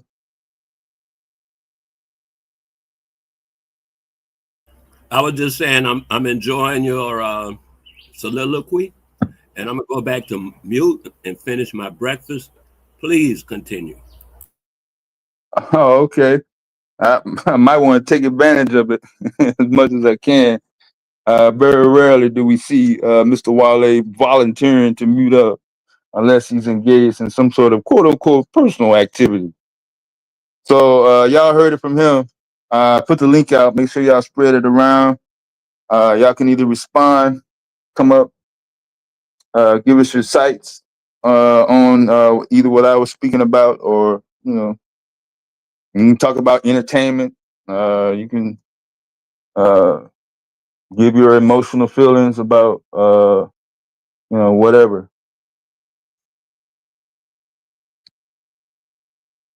Dev, I know two guys who have moved to China. One of them I know personally. The other one I know from movies and stuff. He used to live in Chicago. And he's been over in China for almost 30 years. Mm-hmm. And he ain't going nowhere. And the guy that I know personally that is in China, he said, man, you won't believe. He said to them, America don't have free speech. Yeah, I don't know if we've ever had free speech. He said he told me I'd be surprised to see how things move. Not only that, both of them said the freedom of moving around is remarkable. They don't have that racist, you a nigga, we gonna shoot you attitude. Oh, you a nigga because you ain't Chinese. They ain't tripping. They know you're not Chinese, but they don't feel like they should destroy you on sight like crackers do in America. And the man said he felt so relieved from the crime of America that he was living in Chicago. The fact that anytime a cop pull you over might be the end of your freedom for the rest of your life, or anything might happen. He said he don't miss that, and he ain't coming back to it. Mm.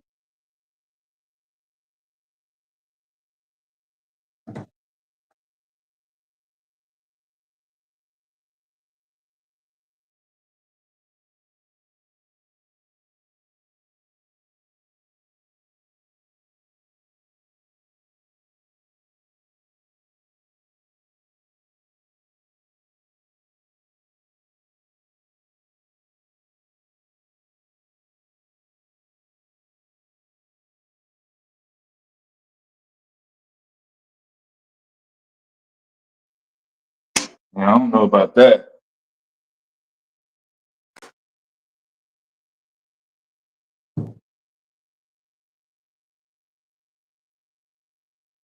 I know a lot of international communities associate red, white, and blue flag Aaron with. Savage, I've been 3 years in the East. I know what I'm talking about. Maybe you do too. That's your experience. I can only speak on my experience. I'm not going to tell you do what I do and you'll get the same result that I got from people because you don't have the same attitude, first of all, a reliability of integrity that I have. And that's what people see when they see. And they're going to judge you based upon what you are. And that's what anybody does that got any sense. So if you think, you're sitting up under the crackers but behind butt cheeks is where you want to be, then sit down. I'm good.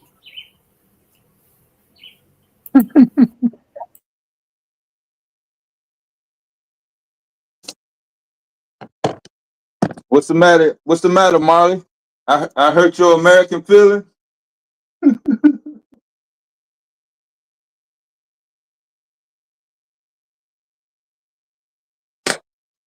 I broke your weed ideology. The day I sit down is the day I lay down and never getting back up. That's why black folks in the position that they are now, sitting down, just accepting all the shit that's thrown at them. You know, I'm the last motherfucker to sit down, based on how somebody else feels. Nah, I didn't grow up in the sit down club, yo.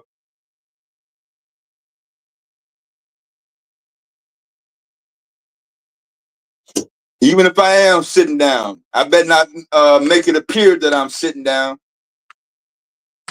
I keep my head up, chin up, everything got to be up.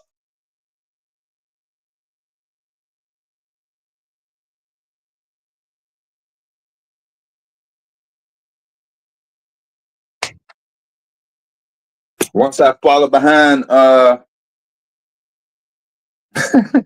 once I follow behind somebody that's leading me down the goddamn dead end, though, that's when it becomes problematic.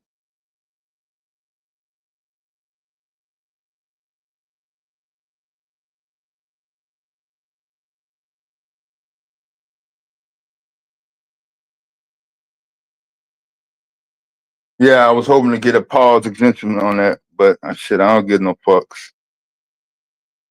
I mean, nobody tell me that I don't have a right to criticize my own government. I don't give a shit what political party, what region, what color.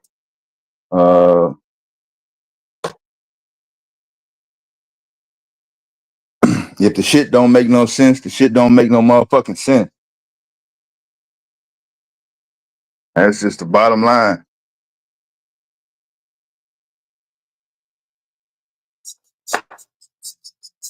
Hello, hi, good morning. Hey, Deb. Hey, Wale. Hey, Goat. What's up, my Taz? Lena. This is just a public service announcement for all Black people. You know, I love you, fam.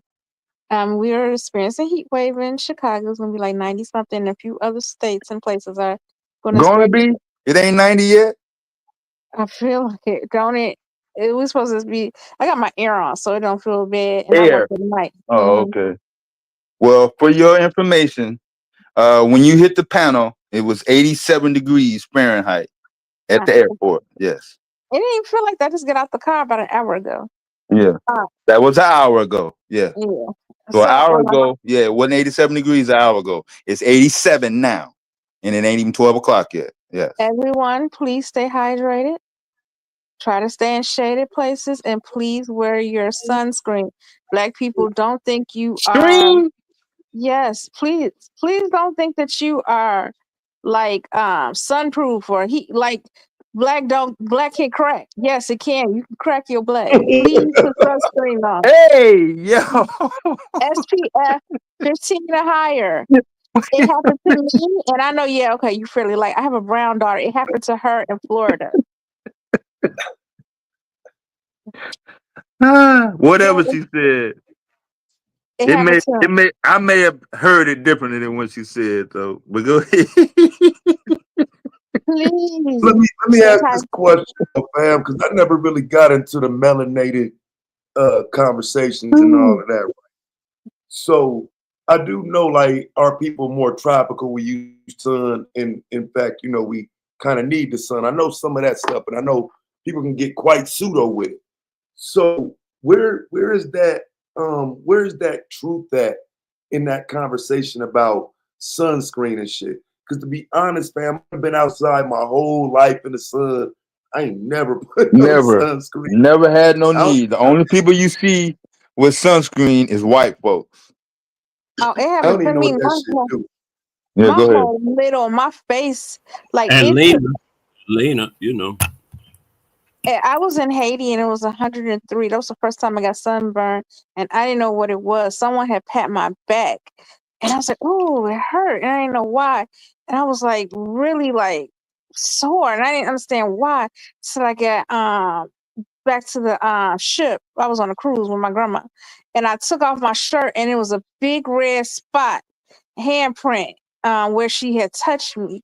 And all of my back was red. And then like a day or two later, my skin started peeling. Then it happened to my daughter. My daughter is brown. It happened to her when she went to Florida and she came back. The middle of her face started peeling. And it happened to my resident, and she brown too. My patient and my daughter are like Dev color, like a light brown, like I want to say like Will Smith, Cuba Gooding Jr., somewhere in that color spectrum. And it was just flakes. I kept peeling my daughter's skin and stuff. I was like, oh wow. I'll wake up, or she'll wake up, it was on her pillow from her face, all in the middle. And I was like, oh my God, please wear sunscreen, please.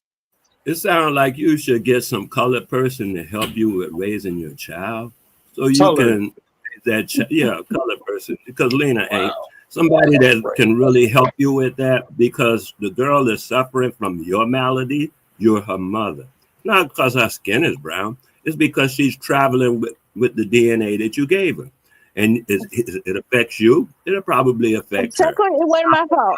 I never.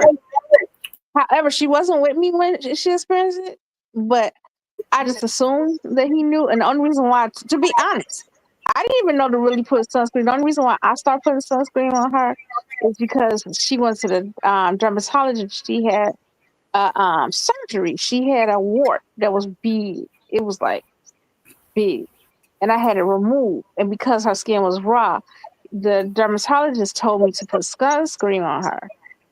And I was putting sunscreen on her under the instructions of the doctor. She went with her dad. I just assumed he was going to do it because, you know, she's in Florida, and I sent it with her. Nope.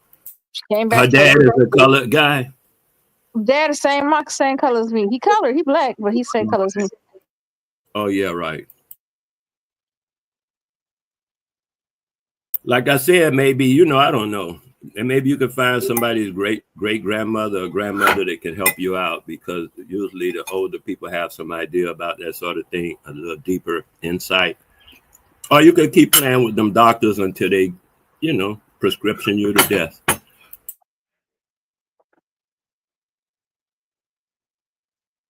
See, I told you, Aaron. Yeah, Aaron, you kind of brown. Yeah, you get sunburn. You be surprised. It's the UV rays that mess with you. That's what's giving the damage. Hey, Taz, I think that's how we know real niggas, because real niggas don't need sun. You know what I mean? I'm at whatever age I'm at now, I have never even came close to being sunburned. So I think this is a you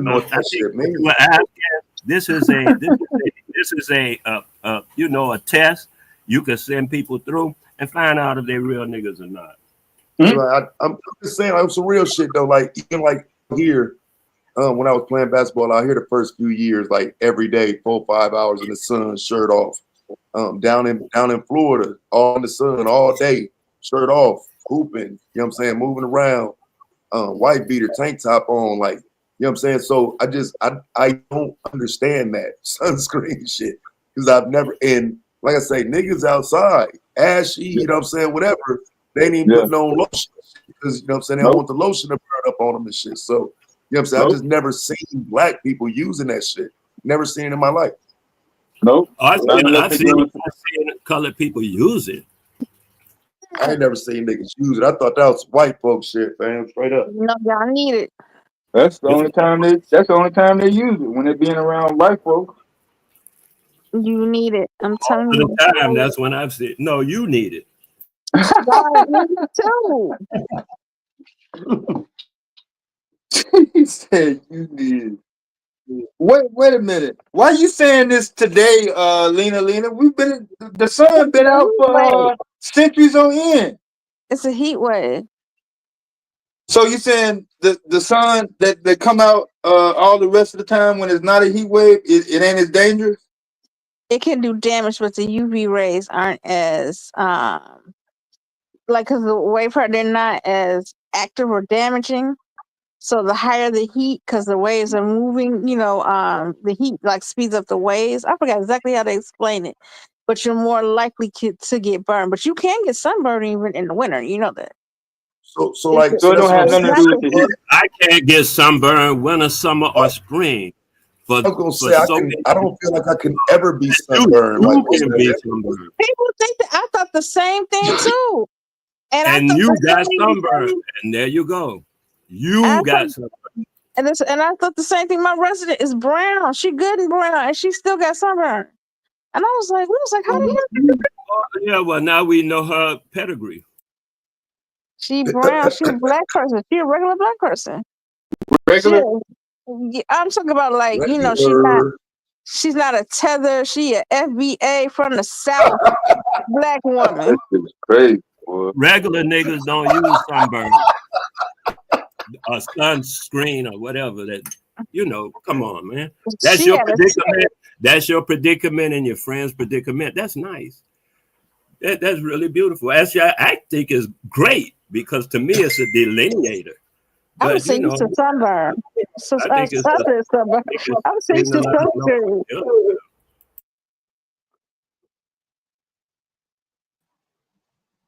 Yeah, well, I would. Like I say, I don't know nothing about no skin peeling off. That sound wild. It'll be way more black people running around with broke skin and all fucked up from all the people that there is no question that majority of black people don't even fuck with sunburn. They never really had a reason to, and the heat situation can be primarily traced just to simple heat exhaustion, heat stroke, stuff like that. It don't really have nothing to do with the sunlight. You can be heat stroke in cloudy weather if you got your temperature exceeds the amount that you are, capacitated. That don't have nothing to do with the light, UV lights and all that. Now that's what I learned here from being out farming and stuff. And one guy came and told me, he said, "Man, you got to watch out. You get too hot out there and faint, fall." Oh, so the heat is strong like that. It'll get a heat stroke your ass right up, no problem. Yeah, that's just the temperature itself. It's not really nothing to do with the light, the sun. I mean, there's exposure to the sunlight would obviously take its course, and we would see all types of cases on a regular basis if that was the case. But I apologize, Lena, if other black people are not getting sunburned as much as you think. Global warming is increasing. It is on the rise. I'm telling you what I know. Your skin ain't supposed to peel off. That's wild to me. It don't. It peels. Sunburn will peel it. Small movie. No, go out. No. We're only talking about black people. Lena. Lena, you get hair lice too, don't you? No, I don't have straight hair. No, I do not. Oh, you don't get hair lice too? No. I'm Hair trying- lice happens to people who have straight hair. I have 4C hair. I have very But we good don't have to go back very and coarse. forth over the heat exhaustion and sunburn. I mean, Mm. we should, you know. The reason why white people get lice is because the lice that's here in America are from Europe. Yeah, That's it's why black hot. people don't get it. No, it's Sunburn, true. sunburn and heat stroke are different though, right there. But I'm just making sure. Yes, they are. Black people can get a heat stroke, definitely. It has nothing to do with color. Your color won't prevent it. Yes, black people can get heat stroke and heat exhaustion. Yes. I know dogs who have suffered from heat stroke. Dogs. Mm-hmm. That's right. That nigga said he know them niggas. And horses. That's crazy. Well, yeah. You know what? That's crazy though, because I've seen it where horses collapse on the track and shit. So I know that's true with the horses. Matter of fact, it was a big uproar about them a couple years ago. They wasn't. I guess they weren't doing them right. A few of them had lapsed at Santa Anita. They had a big deal about it. But Taz, you were asking about melanin, and I think it's crude and basically rude to think melanin is only a skin color. Melanin is more than that. Melanin. Nah. People throwing the term melanin around like it's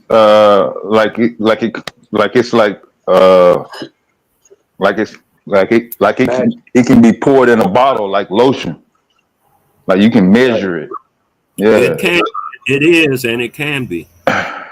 Well, I understand that it sells at a high rate of dollars by the ounce. we go from black people getting sunburn to buying melanin.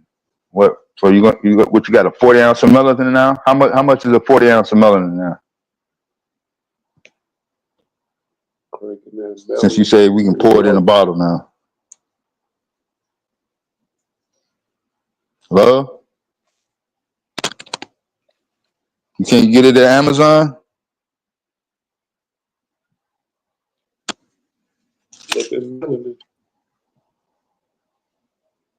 Lena is gone now. She have her boyfriend called, so I don't know. We don't need to keep up this topic.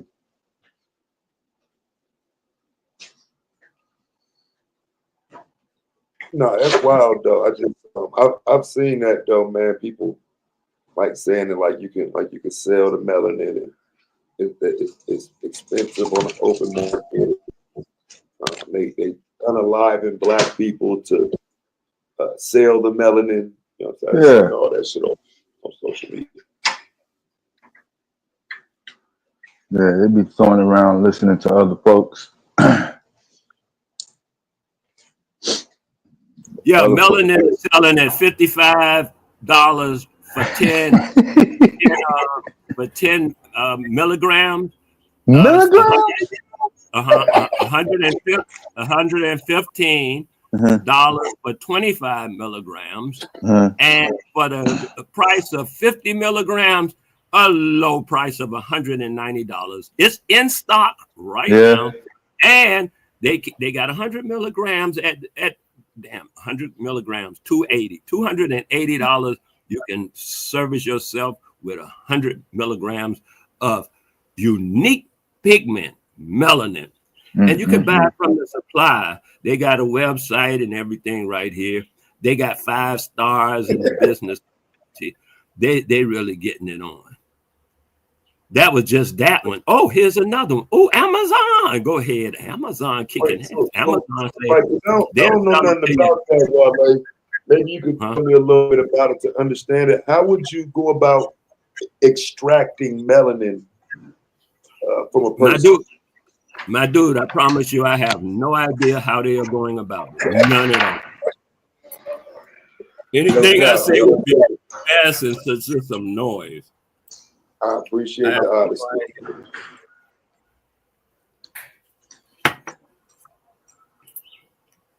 Yeah, I appreciate the honesty. Yeah, for me, it's just always sounded like cap. You know what I'm saying? like you're scraping the melanin out or extracting it with some type of thing. You know what I'm saying? I just always wonder how you would go about, getting melanin to flip it and sell it. Well, of course, what they're saying is it's 4 or 5 different kinds of melanin. Well, at least 2 different kinds that I'm looking at right now. Then they say that's in every person, these 2 different kinds. But I'm just skimming over some stuff. I'm not really reading. I'm just skimming over some things here. Oh, they got synthetic melanin for your butt. Oh, man. Yeah, they got synthetic melanin ready for you. What is the price of synthetic melanin? Here it is. You crack it up. In India, you could buy synthetic melanin for 9,959 rubles. Yeah. And they got 4 different kinds of synthetic melanin. Just depends on which one. Now, that's a little bit higher than synthetic weed, huh? Hey, I don't mess with none of that stuff personally. Yeah. Hey. Oh, that's bad business. That synthetic weed killing niggas out here. Yeah. But what is it used for, even at that price? What are they using it for? I have no idea either on that either. Okay, so I'm not saying you buy melanin, some cracker buy your melanin, and now he can do something. I don't know what he can do with it. Right. No, that's what I say. I appreciate you, you know what I'm saying, being honest about it. Like, you just know you've seen it for sale. You know what I'm saying? Oh, yeah.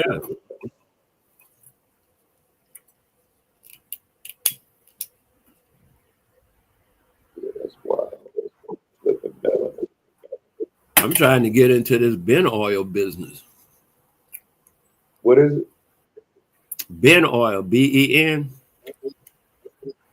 I ain't up to it. What's that? Well, It's one of the most renowned oils for fine mechanics, like Swiss watches are exclusively recommended to use Ben oil. Ben oil comes from the seed of the moringa tree. And then what do you do with it? You consume it? Oil. Well, a lot of stuff you can do with Ben oil. You can even ingest Ben oil because it comes from the seed of the moringa tree. Moringa is a superfood. But I'm saying on the mechanic side, it's one of the smoothest and like when they say you want to get into some intricate machinery and you need some oil, that's your oil, right? Like I said, Swiss watches recommend only Ben oil be used in it because it don't clog up like other oils do. It's so fine. It's for refined machinery. Ben oil. I forget how much it's selling for, but when I was looking into it, I was like, how much is that selling for? Because I had at that time access to moringa trees. And, I got some seeds right now. Even I got 2 jars of seed. Oh, I should say prices, huh? I should Ben oil prices. That's what should have let motherfuckers know that it was all bullshit because they never said what they was quote unquote putting the melanin in the bottles anyway, or whatever they were supposed to be giving them for.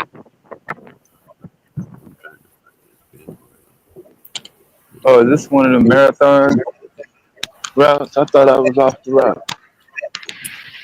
Well, I see Ben oil once extracted from the seeds is used for watchmakers and in cosmetics. Perfume makers value its retention of scents. So they use that as a oil with the perfume too to spread it out.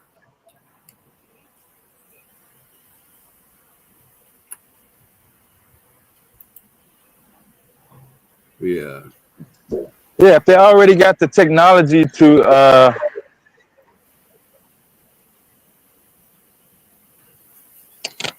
modify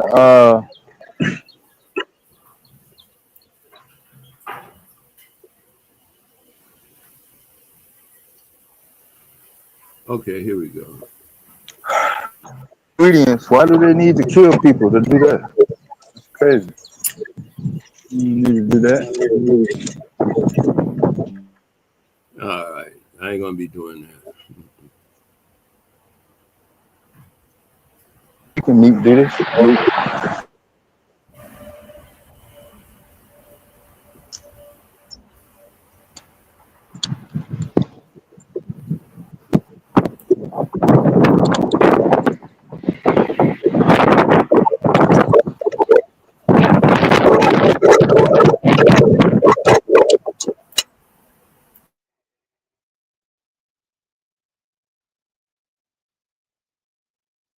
Oh shit. That's your speakers up? Oh, okay.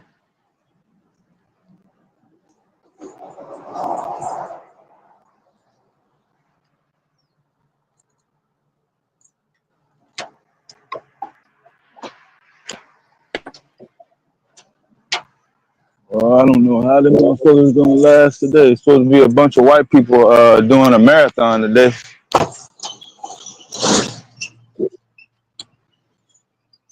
We're gonna be seeing a bunch of red, pink bodies falling out all over the place.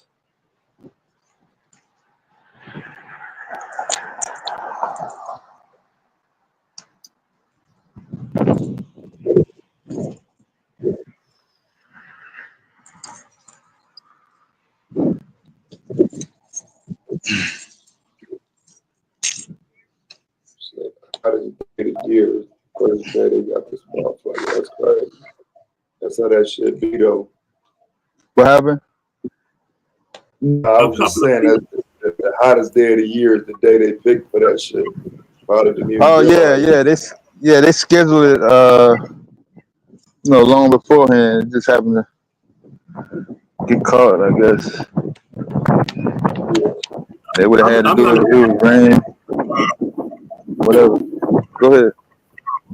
I just want to ask a couple of people to hit the like button, one or two people, because there's so many people they say in the chat. I mean, and listening on the thing, but only so many people hit the like button. So if one or two people would go and just hit the like button, that'll make me feel better or something. Maybe you forgot. A lot of times I forget. And so when somebody reminds me, I just go and hit the like button, man. Come on. I don't see no problem. Nah, they ain't gonna hit the like button because they don't agree with my monologue earlier. Well, I didn't broke their sense of confidence. Oh yeah, I get you. The great American. A lot of people feel. I bet. The boy said it himself when he was asked specifically if he was a racist. He said, "Absolutely not. He's a Western culture supremacist." He said that out of his own mouth, verbatim. He's a Western cultural supremacist. I don't even know what that is, bro. That means when he run across any other culture, fuck them. That means he's coming from the Papa Bull to say anybody that's not in our cultural milieu, you can screw them, tell them what to do, kill them, whatever you want, like they doing in Gaza. Them dudes were laughing. Him and that, not that, that blockhead dude over in Israel. Him and Trump were laughing about they killing all them people in Palestine and Gaza. They say Gaza, that's all Palestine got, is that little bit of place left for their whole country. They didn't took over the whole goddamn thing. And just like they did in this country, they just took over the whole goddamn thing and put niggas in little spaces and say, you can live there, you can live there. That's how they doing with Palestine. Oh, we got a building over there you can live. A project. We got a project for you. And then they say, we're going to ship you off to Liberia or Sierra Leone like we did the other people when we wanted to ship them out of a country because we coming in to take over.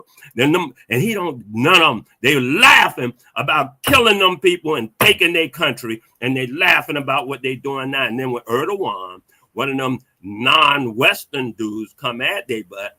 We should kill them. We should nuke them. They all get together on their Western superiority. And that's what they're on, their Western superiority. And since niggas, for the most part, have agreed to be screwed by the cracker on a regular basis like they like it, they part of the Western superiority concept too.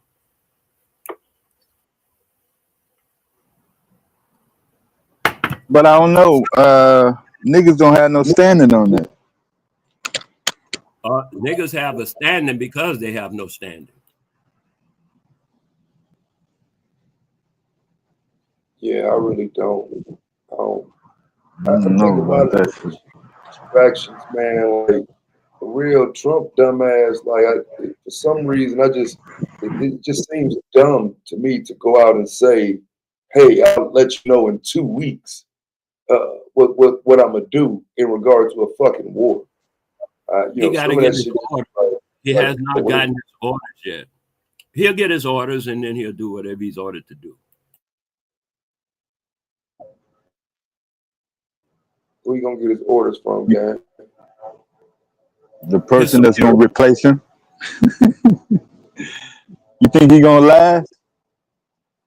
Look, no matter what you say about it, all them guys, if you look at them for 5 generations of presidents, they all had the same position. They played it out different, but they all played from the same position. And that's where they get their orders from. Because they all, did one come in and say, "Hey, man, let's just talk to Iran." Like, but Obama tried to do that and made an accord. What did Trump come right back in and snatch that shit out? We don't want that shit. We ain't doing nothing nigga shit. We doing cracker shit over here.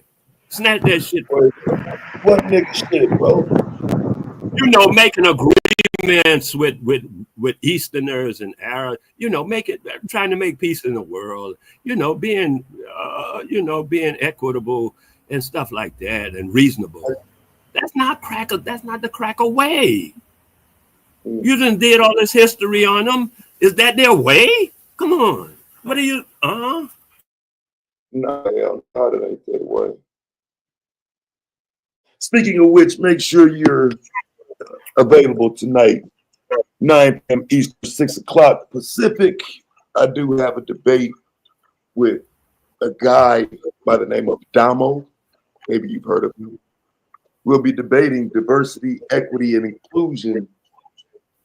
We'll be doing that on Solar Vision Debate League channel, so make sure y'all pull up with that. You're talking about the U.S. governmental stuff when y'all talking?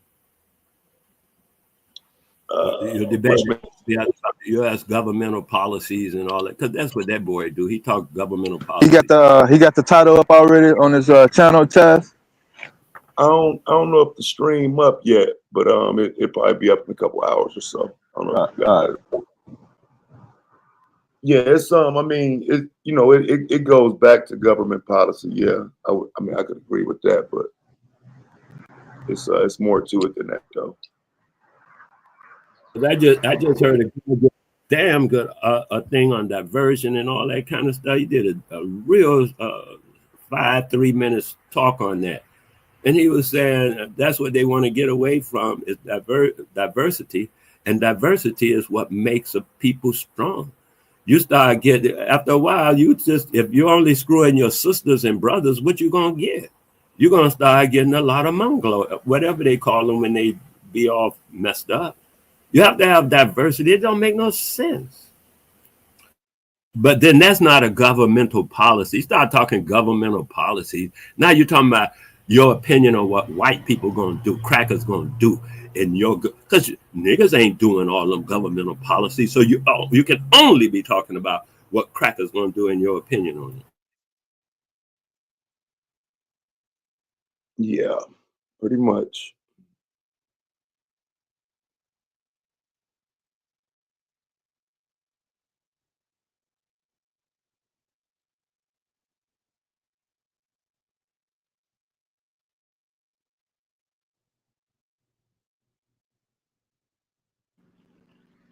Black Palestinian. All right. Ted, you catch that article about the Mississippi high school students graduation? Nah, what we got going on now, bro? Yeah. So the board of the director of board of education, school board administrators voted to not require high school students to take a history lesson on U.S. history in order to get a graduation high school diploma. Yeah, that's Not a I requirement. heard you briefly mention that by the time I got in here, I think you had already talked about it. Yeah, that's just, I mean, I don't know, I kind of see that as kind of the paradigm though, man, where like there's not really a lot of respect for history. Like I think everybody feel like they know it. It's not a lot to quote unquote teach. If you ask some, and so it really don't surprise me. It's just kind of, it's kind of unbelievable that we get into that place where, it's becoming documented that history don't matter. But yeah, I hate to hear that, bro. Because again, as much history as I've studied, you almost telling me, man, fuck that shit, you wasted your time. I mean, damn, they've been at the bottom of the damn overall education assessment since public schools was implemented. You're telling your kids, hey, go out and operate in society. Forget what you're required, or your level of understanding on. I mean, you're supposed to be living history every day. So you saying in 2050 and 2070, the people that come behind you that live in Mississippi not really required to figure out what happened? It won't even have an idea of where to start. I mean, because if you're not teaching at all, like, you know what I'm saying? Like, I mean, that some of the stuff is just like, what do you set people up for? That is some wild shit. But like I said, he tried to get off the hook and saying, "Oh, well, we opened it up to the public," but what I read was it was only like less than 50 people that came out and had really an impact on it. 20 of them voted to leave it out, and 16 said no, put it in, and that's what they went with for the entire state. I don't know. It's got to be a little bit more than that.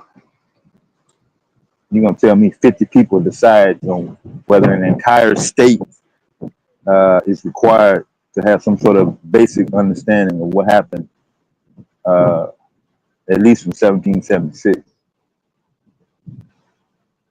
So they damn sure gonna beat the goddamn Christian Bible history down their throat. I bet they're gonna celebrate the Confederate Dixie history down their throat, and all that other Jim Crow shit. Bet you that won't be left out. Yeah, that's what I'm saying, man. It makes you wonder what's the intentions for the history. Like they butchered it already. Like, just with us in teaching us shit. So, like, what more can you do to it?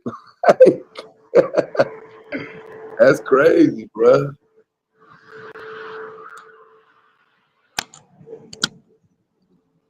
Yeah, I think this is going to be like a pattern in terms of what is going to be deemed or dictated as far as either requirements, the standard, what's acceptable and what's not acceptable. As we see in what relates to events going on in the Middle East, the Holocaust is like that's like standard curriculum. Of course, that's not U.S. history.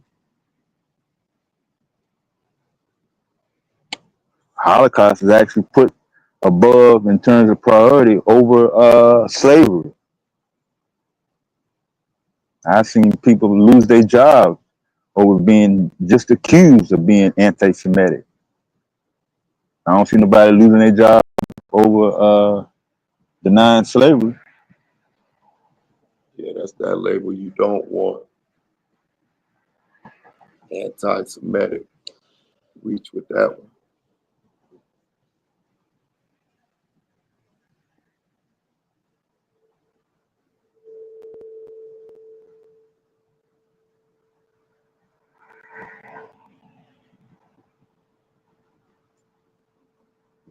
Yeah, but Egyptians wasn't made of one people or pure black. Though at least those Egyptians were that you talking about.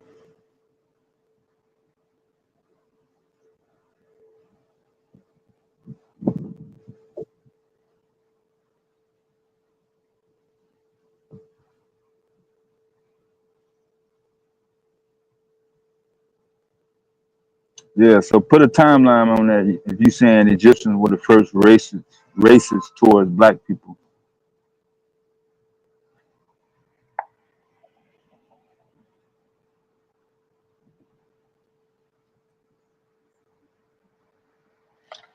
I see a lot of rhetoric implying that Egyptians were and are black people, which is definitely not the case. That shit. Never did my own research on it, but definitely have seen the argument.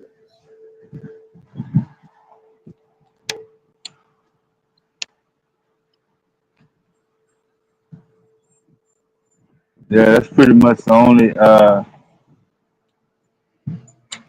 guess, Africa related history that I see being thrown around. I rarely see anybody talking about Ghana, Ethiopia, Nigeria, Congo, any South African history or activity. So it's only Egypt. Egypt got the pyramids and the Sphinx, bro. Yep. That's why. We should be proud that they standing there. Doing what? What is the pyramids doing?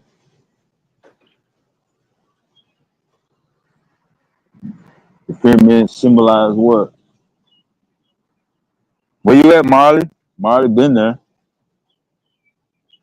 You got pictures inside the tomb and all that. Yeah, I ain't pseudo enough to go into all of that pyramid shit, but I do like them though, like just on some 7 wonders of the world, like looking at them type shit. But yeah, other than that, I don't know about the cosmic powers of them and all of that. I ain't never read into all of that shit. Yeah, I seen a drone video. I think it was over the pandemic. Like really, my very first time seeing an overhead picture of the pyramids, and I seen random dogs, a bunch of trash. I ain't gonna say it looked like a dump, but I definitely wasn't expecting it to be worn down, broken off, not cared for. But they supposed to be propping it up to be this monumental historical symbolic type of situation.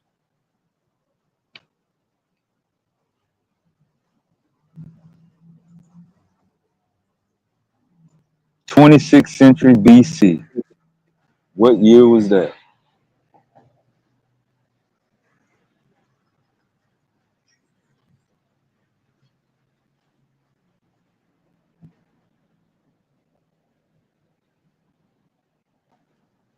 What was niggas doing in negative 26th century?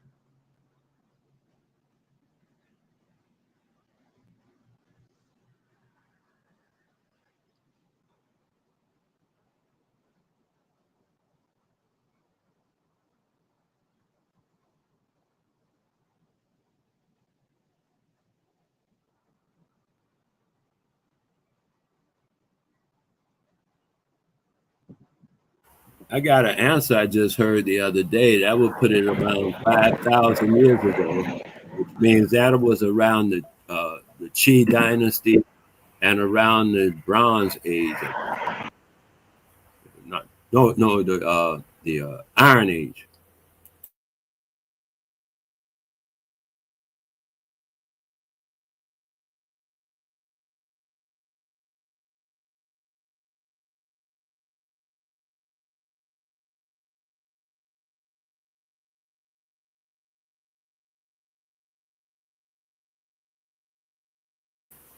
Pyramid building was going on in that time too. Some pyramids and stuff go back to there, and temple building in India, Taiwan, over in that far east like that. I've seen temples that old. They say 4,000 or 5,000.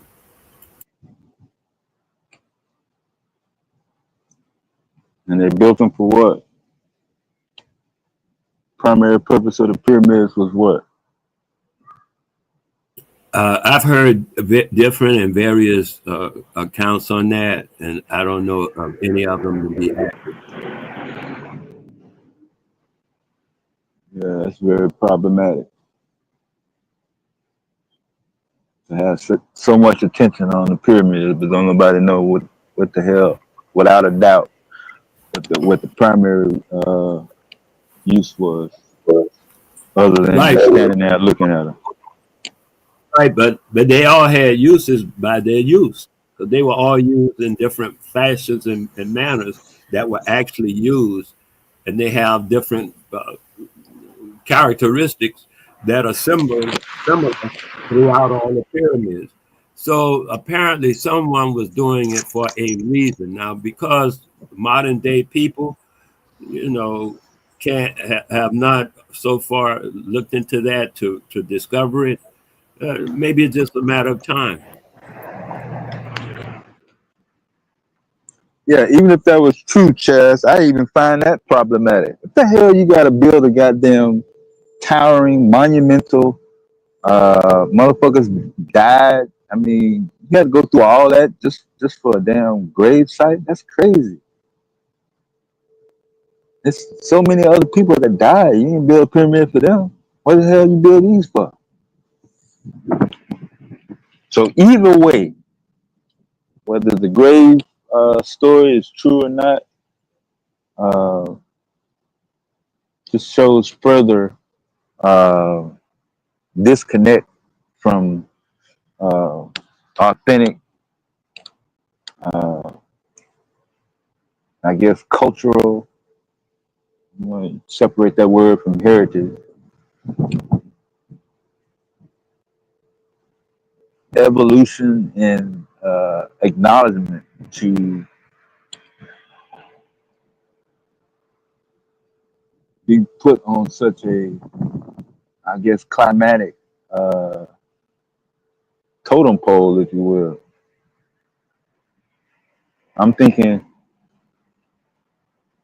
through all my courses in life, had I never ever learned about William Shakespeare, it's damn near the same for these pyramids. Like if I never knew about the pyramids, would I be lacking, or would I miss out? What would be the disadvantage if you never knew about the pyramids in Egypt? Yeah, put it in the same, damn near the same box. Some stuff I could do without.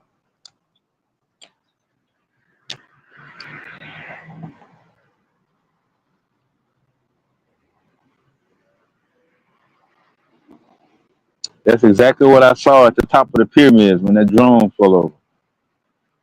A dog looking for food.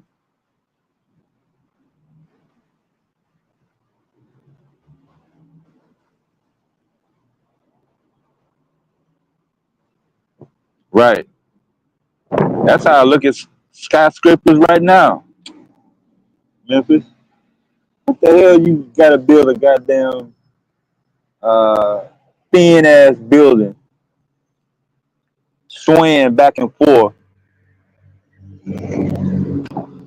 Virtually one way in, one way out.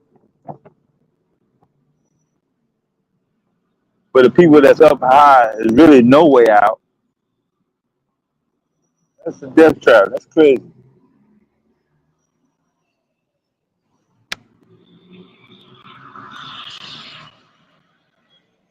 Yeah, y'all keep saying sacrifices. Sacrifice what? Name the sacrifice. Or give me one example. That word be thrown around too. Sacrifices. Sacrifice what? What are you sacrificing? And then what you gaining? So you sacrifice something to do what? You gave this to get what?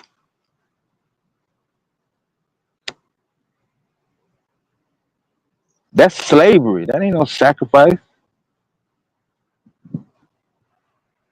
A sacrifice is somebody died to save somebody else's life.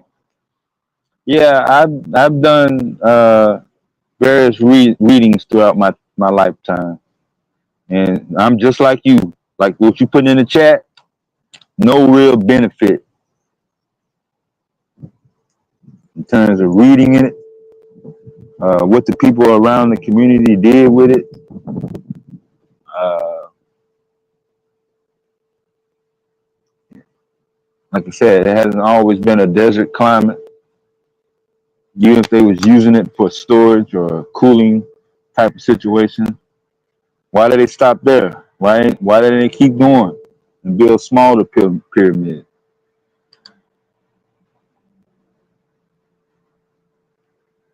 Yeah, it just don't make no sense. It's not really logical. I don't put too much stock in it.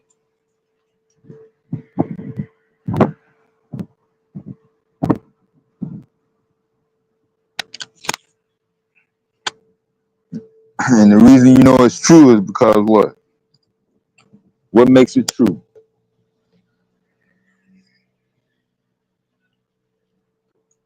The negative 2000 BC, or as Purback put it, negative 26th century BC, 5,000 years ago. You really know something is true or not 5,000 years ago? We don't even know what's true last night.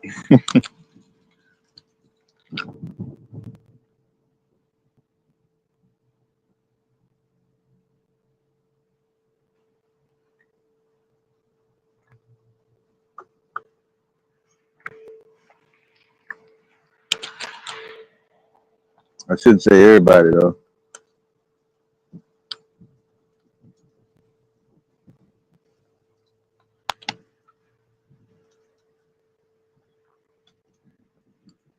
Yeah, I'm cool, man.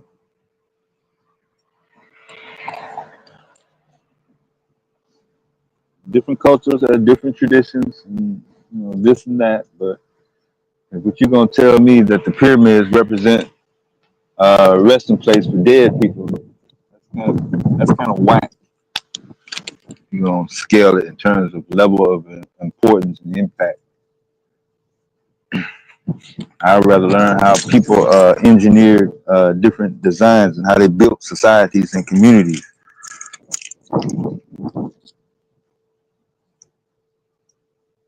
Nah, I really don't want to know. Actually, if I ain't found out by now, nah, I'm cool.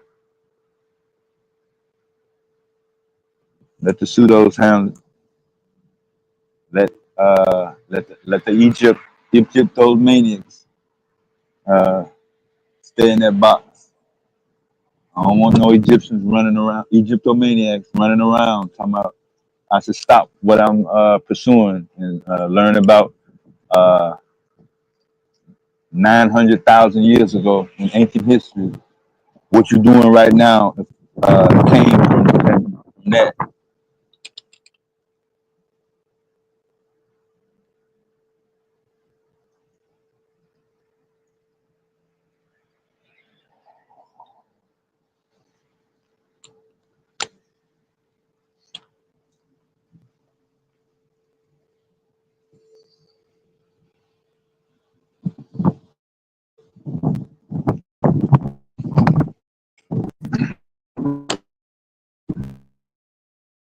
Let's see what time this damn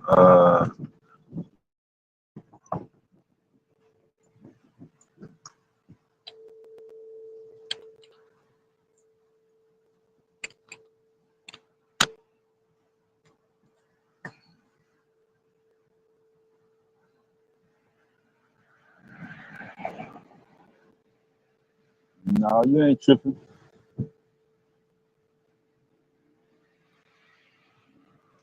That's why they never teach you how the motherfuckers was built.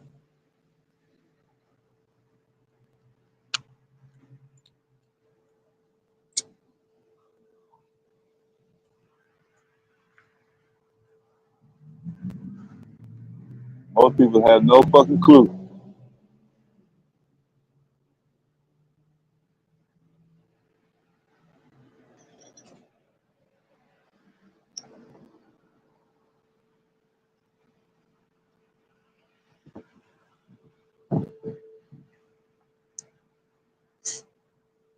I'm saying trying to elevate the importance in knowing about and being obliterated like religious fanatics do.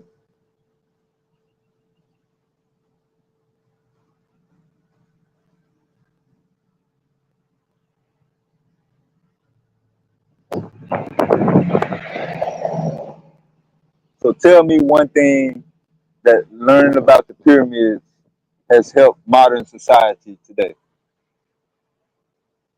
Yeah, that's what I'm saying.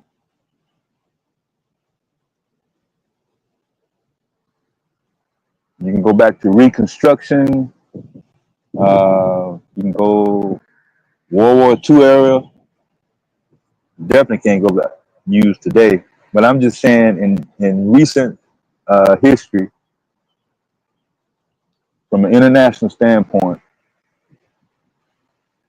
knowing about the pyramids has to do with, or was the origin of, or we wouldn't have been able to recognize or acknowledge whatever we need to be discussing. Because like I said, it's a mystery. I'm not even seeing anything in the chat. So what about in any other part of history can be traced back to knowing about the pyramids in Egypt? Anything. Reading a book. Why don't we build pyramids today? Why do we stop building pyramids if it started in whatever negative BC?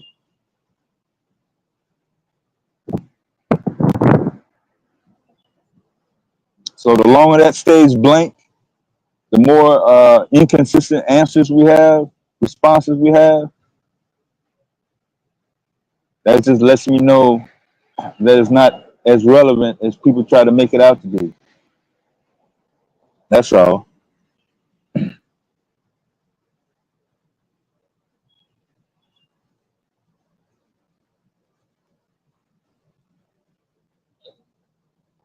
Yeah, I never said anything about slavery.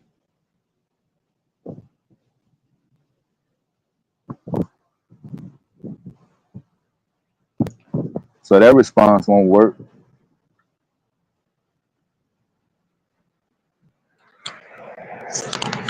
See how you bring up a whole different topic that had nothing to do with what I was asking? What does slavery have to do with the relevance and the relations to ancient pyramids in Egypt being tied to something that society and the average person uses or has used in recent times or modern times? So if there was no pyramids, there wouldn't have been nobody writing. Nobody would have wrote anything if the pyramids hadn't been built.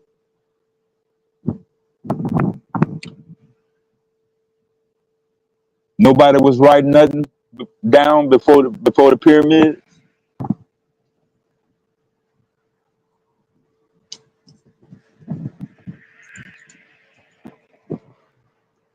I'm trolling.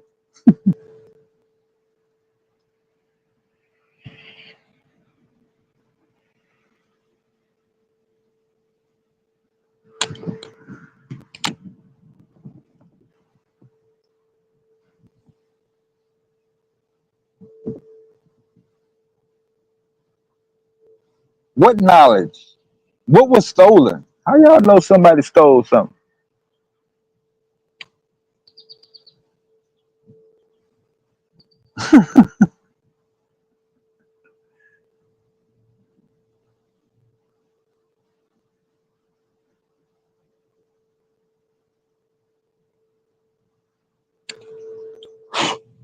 Blank response. Nothing real specific.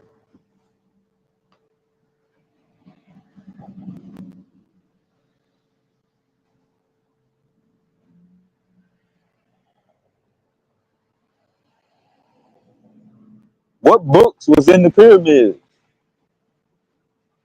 You should be able to name me at least one book that was kept in the pyramids in Egypt.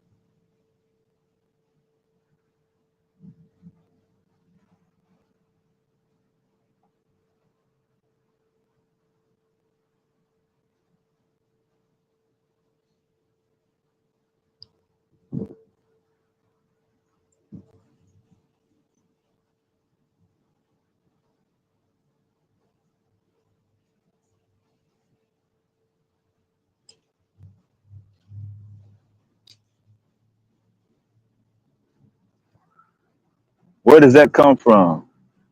Why would he say that they have books if they have all these writings on the wall and stuff like that? Paintings and stuff.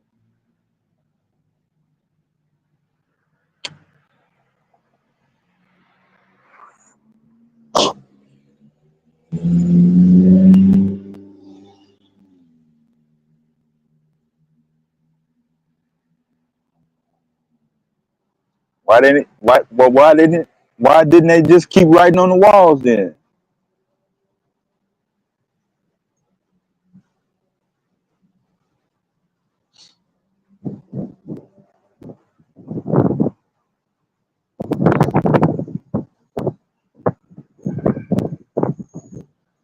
I'm just trying to get a specific answer.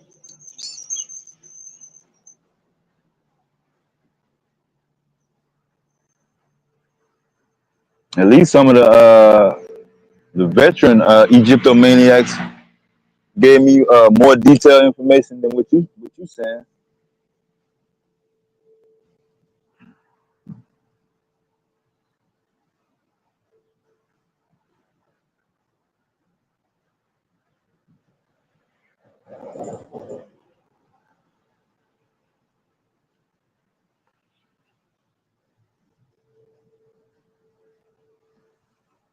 This motherfucker said the Book of the Dead. Why y'all always referencing dead people when it comes to the pyramids in Egypt? That's crazy. Y'all don't find that problematic? Every time I'm trying to find out some information about ancient Egypt, I always hear about dead shit. Dead tombs, dead bodies, dead books, dead scrolls. This shit is crazy.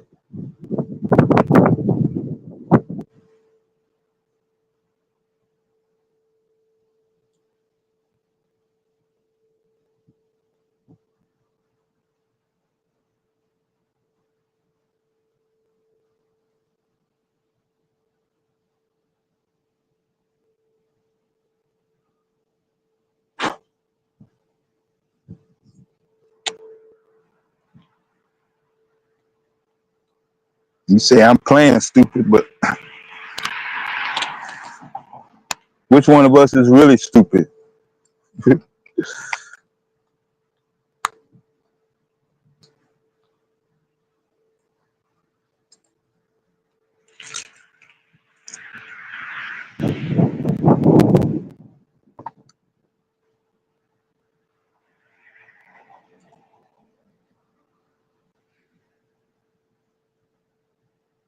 but there's only so much of them goddamn hot ass engines I'm gonna be able to take. This probably be the longest I'll be outside till the sun go down.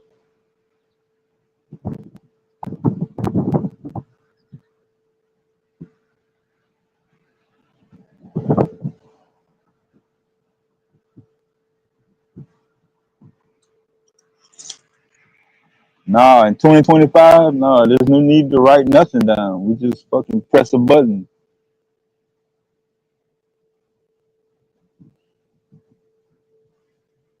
That's it. I don't even know if too many people know how to write in the 21st century. Do you write anything besides signing your name on a contract?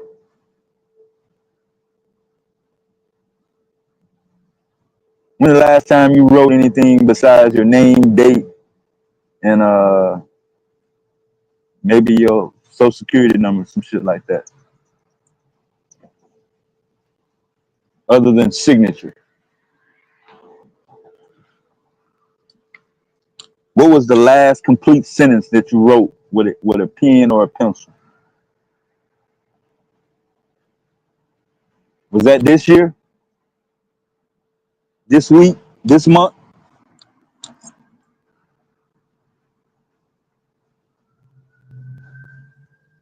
Was it in the 21st century at all?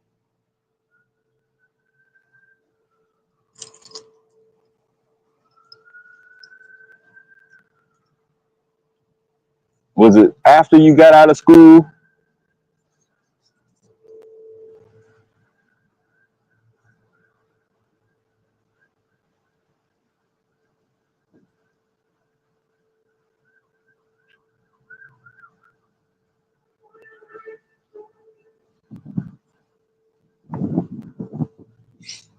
Yeah, not in school though. I ain't talking about, I'm talking about just regular everyday life.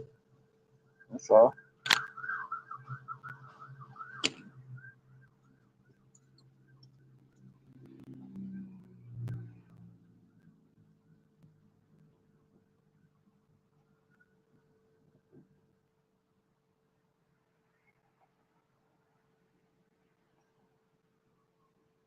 Nah, I get sleep.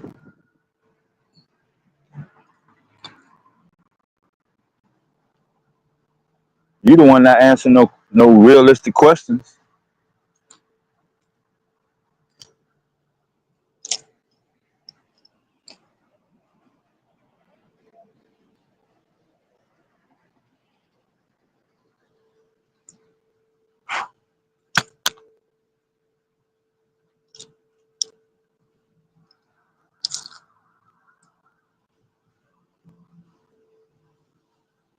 Somebody that fell out already. It ain't even 12 o'clock yet. That might be an accident.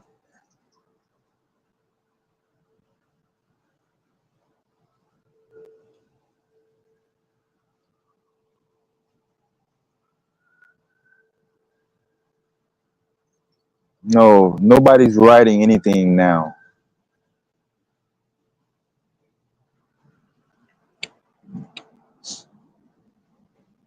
Y'all are pressing buttons and screens.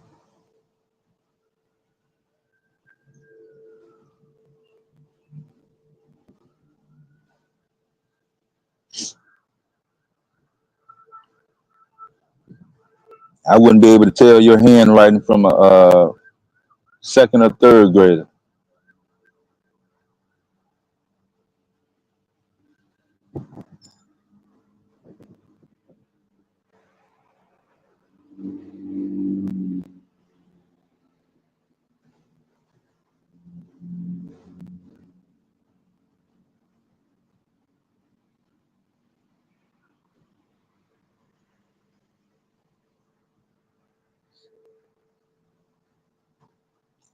Google is the reference or the relevance of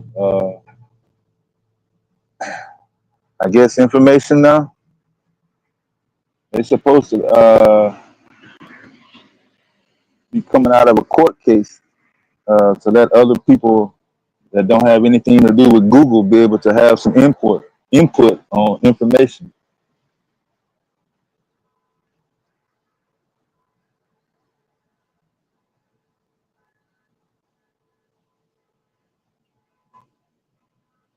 Damn, boy, everybody out now.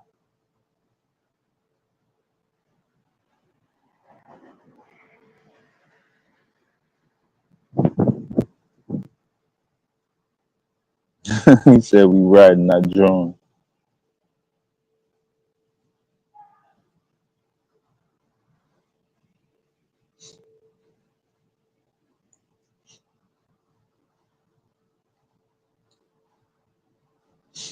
What you think their handwriting will look like if you ask them to write something down? You think you'd be able to tell these grown people handwriting from somebody from a grade schooler?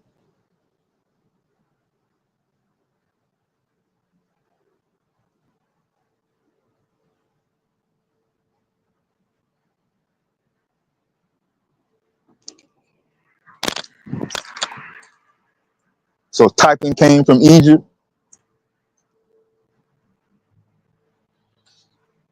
We wouldn't be able to type if it wasn't for the Egyptians. That's where we at.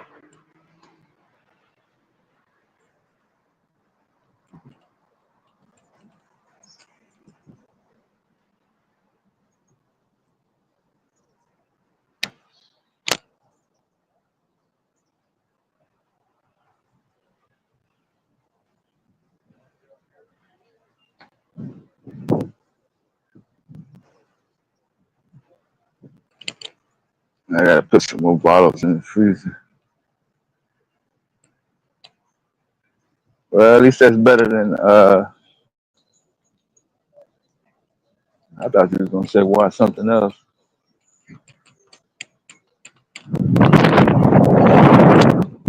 I'm pretty sure you have much more success than that than trying to tell somebody how knowing about Egypt is vital to modern society.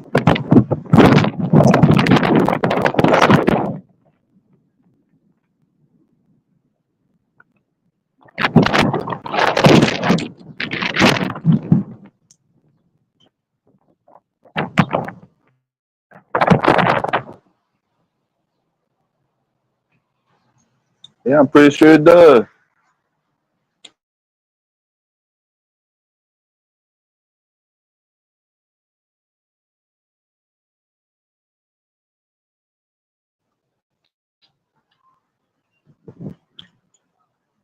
I would hate to be dependent on it though to help me.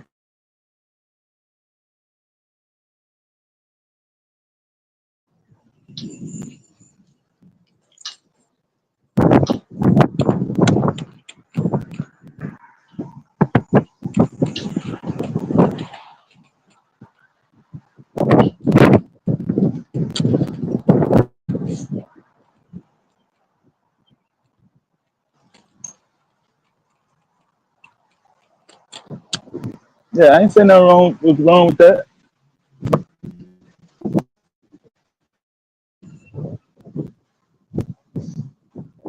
I hope you be watching more than rice though.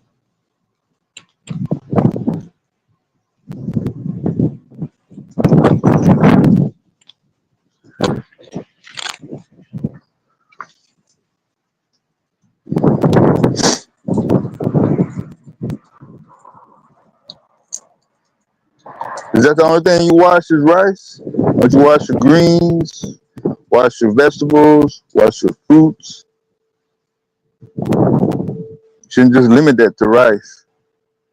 That's the only thing you eating is rice. You're a vegetarian.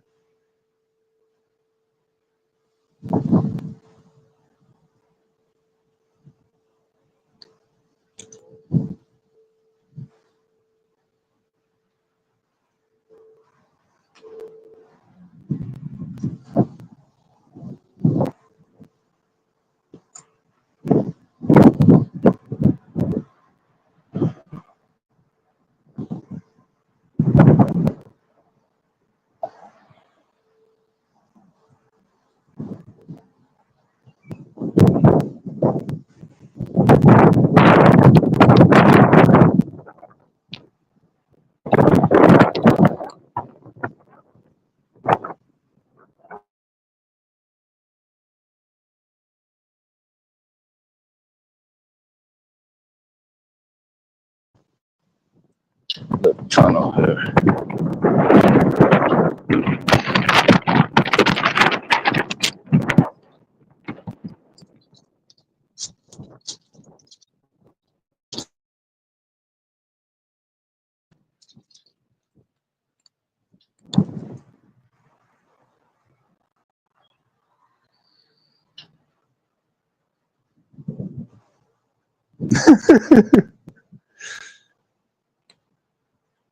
You know, it take him longer to wash it than cook it.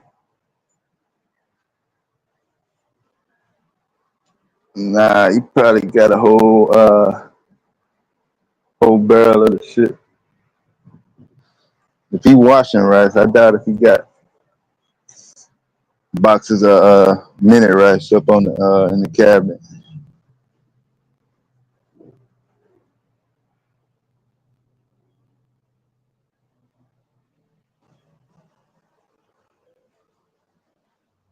I don't think I'm gonna have no rice today though.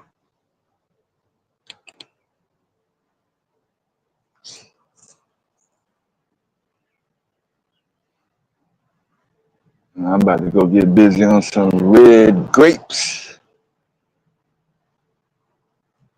I should have went to the market yesterday, but I had other business to do. Well, I didn't think I was gonna get any contestant on the title of the stream or the anything dealing with geopolitics in this short session. So I'll definitely bring it back around on the next stream. And I know a lot of people are hyped up and getting ready for the big debate between Taz and Domo.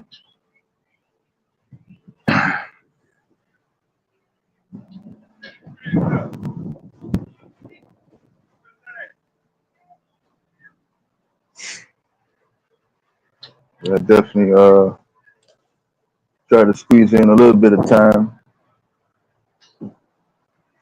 Yeah, I'm definitely not gonna be hanging around. And Psycho, probably, I think he probably gonna open up the panel. Let me see what he got going.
So Dale, you ducked, huh?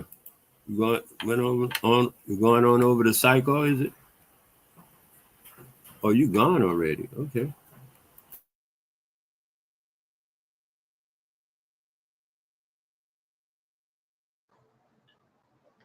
Nah, I ain't gone yet. I'm about to though. Nobody want to come up. I kind of waited late to start it, so we'll go ahead and. Deb, you know what you were doing? You were this morning when I first heard you, man. I was actually, wow, I was cheering you on. I was like, this is a Deb I have never seen. I thought you were bringing enough truth without bias, just truth. You was just stating truth. I saw people try to say, "Oh, you biased," and you say, "Wait a minute, this is just the truth, man. Come on." I mean, you can say a truth, I can say a truth. They don't have to be the same truth, but they both can be true. So then you were speaking the truth, and that was a rare side of you I hadn't seen with such information, background, and experience, not just, oh, I read this, I read that, you know, like a lot of people might do, or they saw a movie. What, I don't know how they be getting their information, but you were talking a lot from experience, and to me, I value that. So I appreciate your statements at that time. I really do. You know, one love. It's all good, man. You said it. Y'all make sure y'all click the link. We're gonna get ready to pull the plug on this one. I apologize for the delay, but we gotta keep it moving. We got other stuff going in the background. It's the weekend. We don't have a lot of time to babysit the devices as much as we should and dedicate it to. I appreciate all the support and everything. We're probably gonna go on the Psycho. We got a segment on Fat Joe. We'll be doing the Fat Joe situation. And then after that, that's a big debate between Domo and Taz. I think Psycho said he's probably gonna do a post show after that. Are you gonna do that? On what station they gonna have their debate? Solar Vision. Oh, I don't know that. So, yeah, so y'all make Solar Mind. Oh, I can look it up. Yeah, I can look it up. Yeah, just look up Solar Mind. It should pop up. If somebody in the chat got Solar Mind's YouTube channel, I don't have it on this device here. It's upstairs. I can post that in the chat. Somebody over there in Psycho channel got it. It'll definitely be. I saw some guy in the UN today. It was today or last night, because they've been talking in the UN, you know, about this thing going on, this world stuff. And he said something. I had been almost thought of who it was. He said something that been his opinion on debate, and my opinion on debate was so in sync. And he was saying that, you know, instead of debate, we can go into conversation and move forward. But a lot of people like to get stuck on debate, back and forth, nothing get done. It's kind of like that. You know what I mean? And that's what he was saying, similar to that. But he was making a speech at the UN. I think that was, it might have been Erdogan. Might have even been Erdogan. But it was somebody talking about the Israeli thing.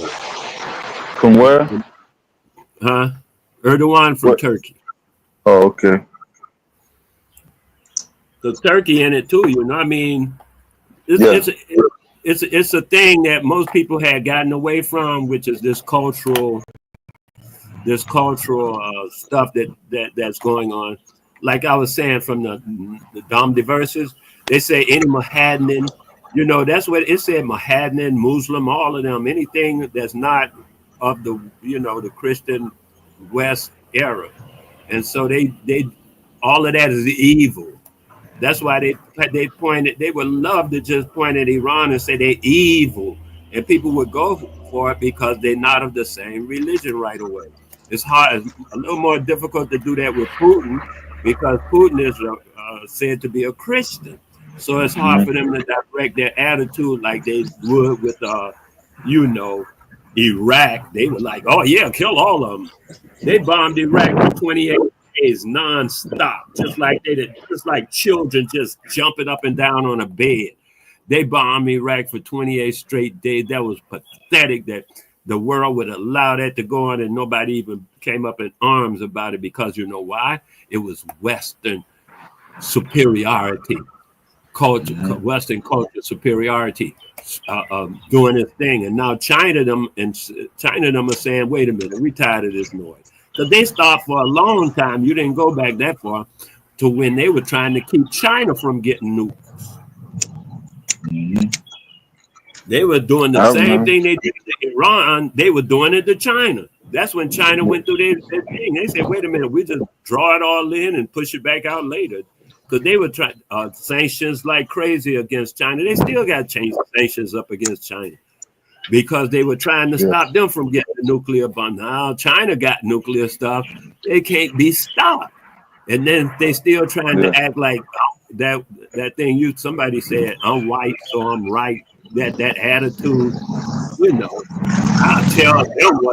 I'll just tell them what my deal is, and that's the deal. I ain't got to negotiate with them. That's the kind of attitude that this Western culture supremacist be talking. I ain't got to discuss nothing with them. I just tell them what my things are, and that's the deal. Yeah. See, that's how Doc talks. Like he's still in that ad, and people are like, wait a minute, that day is over, man. China got nukes now. And I'm gonna tell you what I think. I think Iran got nukes too on the real on the real tilt. I think they don't need no nukes though. I see they got them ballistics kicking butt. They got them, and they got other weapons that ain't even nuclear. Ain't nobody even heard of them yet. They got, from what I was looking at, the scientists in Iran, they got some high-class scientists over there, man. And they on experimentation mode.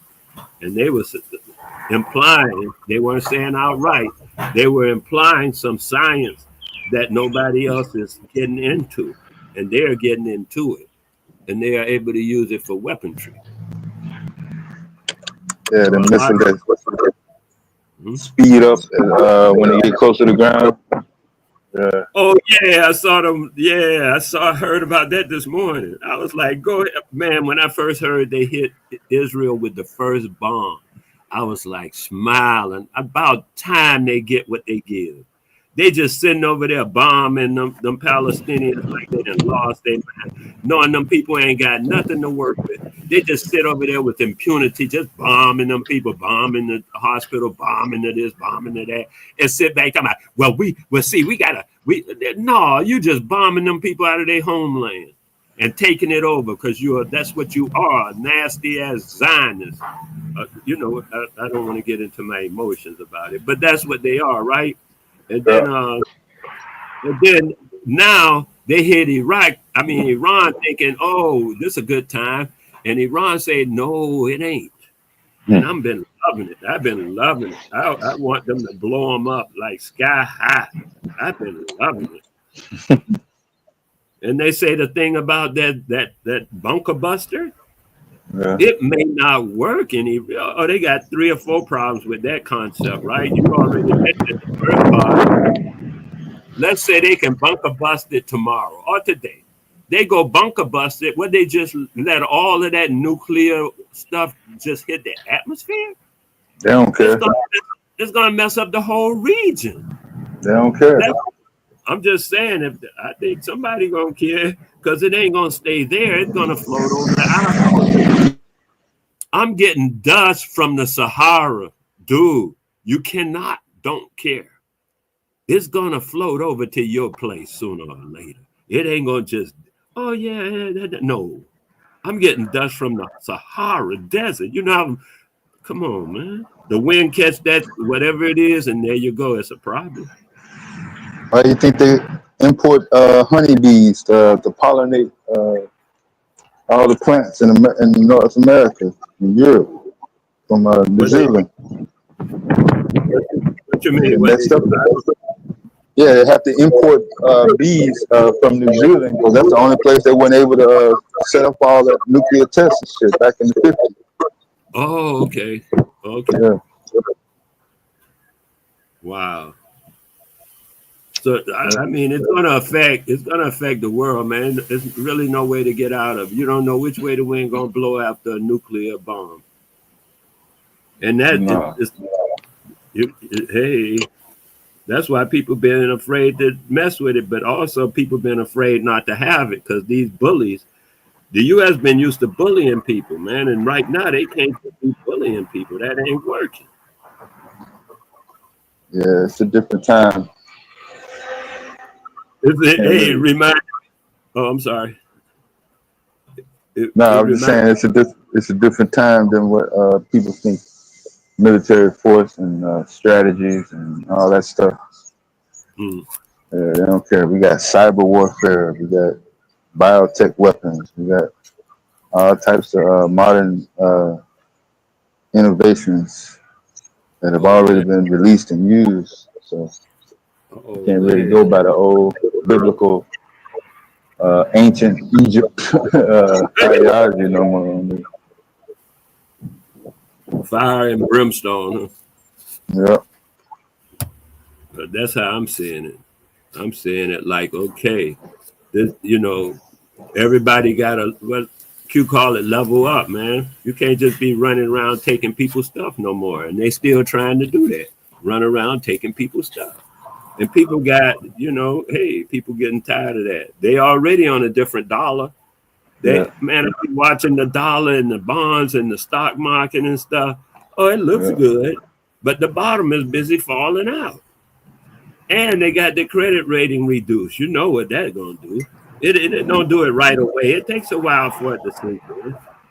And Yeah. then I heard McDonald's is closing some of their stores in the U.S. Oh, they Yeah, closing that new venture they started. They closing that one. it's always some companies laying off and filing bankruptcy. Coca-Cola said they got to leave. It was another place that they leaving too. I think it was either Walmart or Amazon or something. They were saying they got to get out of here. I was like, wow. Yeah, it was Amazon. Amazon was talking about getting out because people can't count on this guy. And they got, they got big businesses and they make a lot of money. But it's like, did you ever see that movie, How to Rob a Bank? I think I've seen bits and pieces of it. I know what you're talking about. Yeah, How to Rob a Bank. You take the change, like every time the cycle go through, and they give you so much stuff to your credit to your account. There's the stuff that's not a penny. You keep taking all them things that's not a penny. Them half pennies and them percent pennies that don't really come out as a real penny. Take those things. And you could become rich in months. Just taking them half pennies, you could become rich in months. The guys was saying How to Rob a Bank. They say they were sitting back doing that stuff for years, just taking them half pennies and getting filthy rich. And nobody even knew they were robbing the bank. Nobody even, it never came up. And there was no alerts, no nothing. And they were busy robbing the bank the whole time. To me, that's what Amazon them are so big that they can live on half pennies. Like, you make $100 a week, I make $100 a week. But if I can get a penny from 100 people making, a dollar from 100 people making $100 a week, I don't have to work no more. Because I'm making my $100 a week off of their dollar. You see what I'm saying? It adds up, is what I'm saying. It makes a big amount. So Amazon they missing their little pennies, and them pennies add up quick. They were like, wait a minute. They call it a razor thin profit margin because they're dealing in volume. If you only sell one car, that got to be a Mercedes or something big price so you can make some money on it. But if you're selling 1 million cars, you can sell them for a dime. As long as you're getting some money out of it. Because of volume versus amount. Like that, you get your back up. Yeah, we're on our last rip of pennies, and there's not gonna be no 2027 minted penny. Oh yeah. Pennies, so I think I put that in the chat a couple months ago. Right, and they had thought about doing that a while back when copper prices started going up, the price of copper. So they started making, and then something else they were making coins out of. They stopped using the real metal. Silver. Yeah. Silver.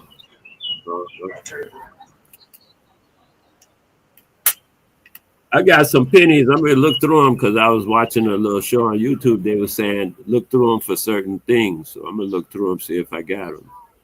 Those things. I got a bunch of pennies somewhere. Yeah, coin up, gravy coin. But yeah, I'm gonna get out of here, man. Y'all going over to Psycho, check him out. Yeah, Take it around the block. Yeah. I just ain't interested in Fat Joe, then, man. Yeah, it's cool. All right, you be good to yourself, man. Like I said, it's a beautiful day, man. I was really impressed waking up listening to you. So thank you much. All right, man. Peace out. All right, y'all. Y'all got the link in the chat. I appreciate the support. Me or Q, we'll be back. We'll be back either in the wee hours or sometime in the morning tomorrow. Keep it strong, keep it high, and keep it black. All right?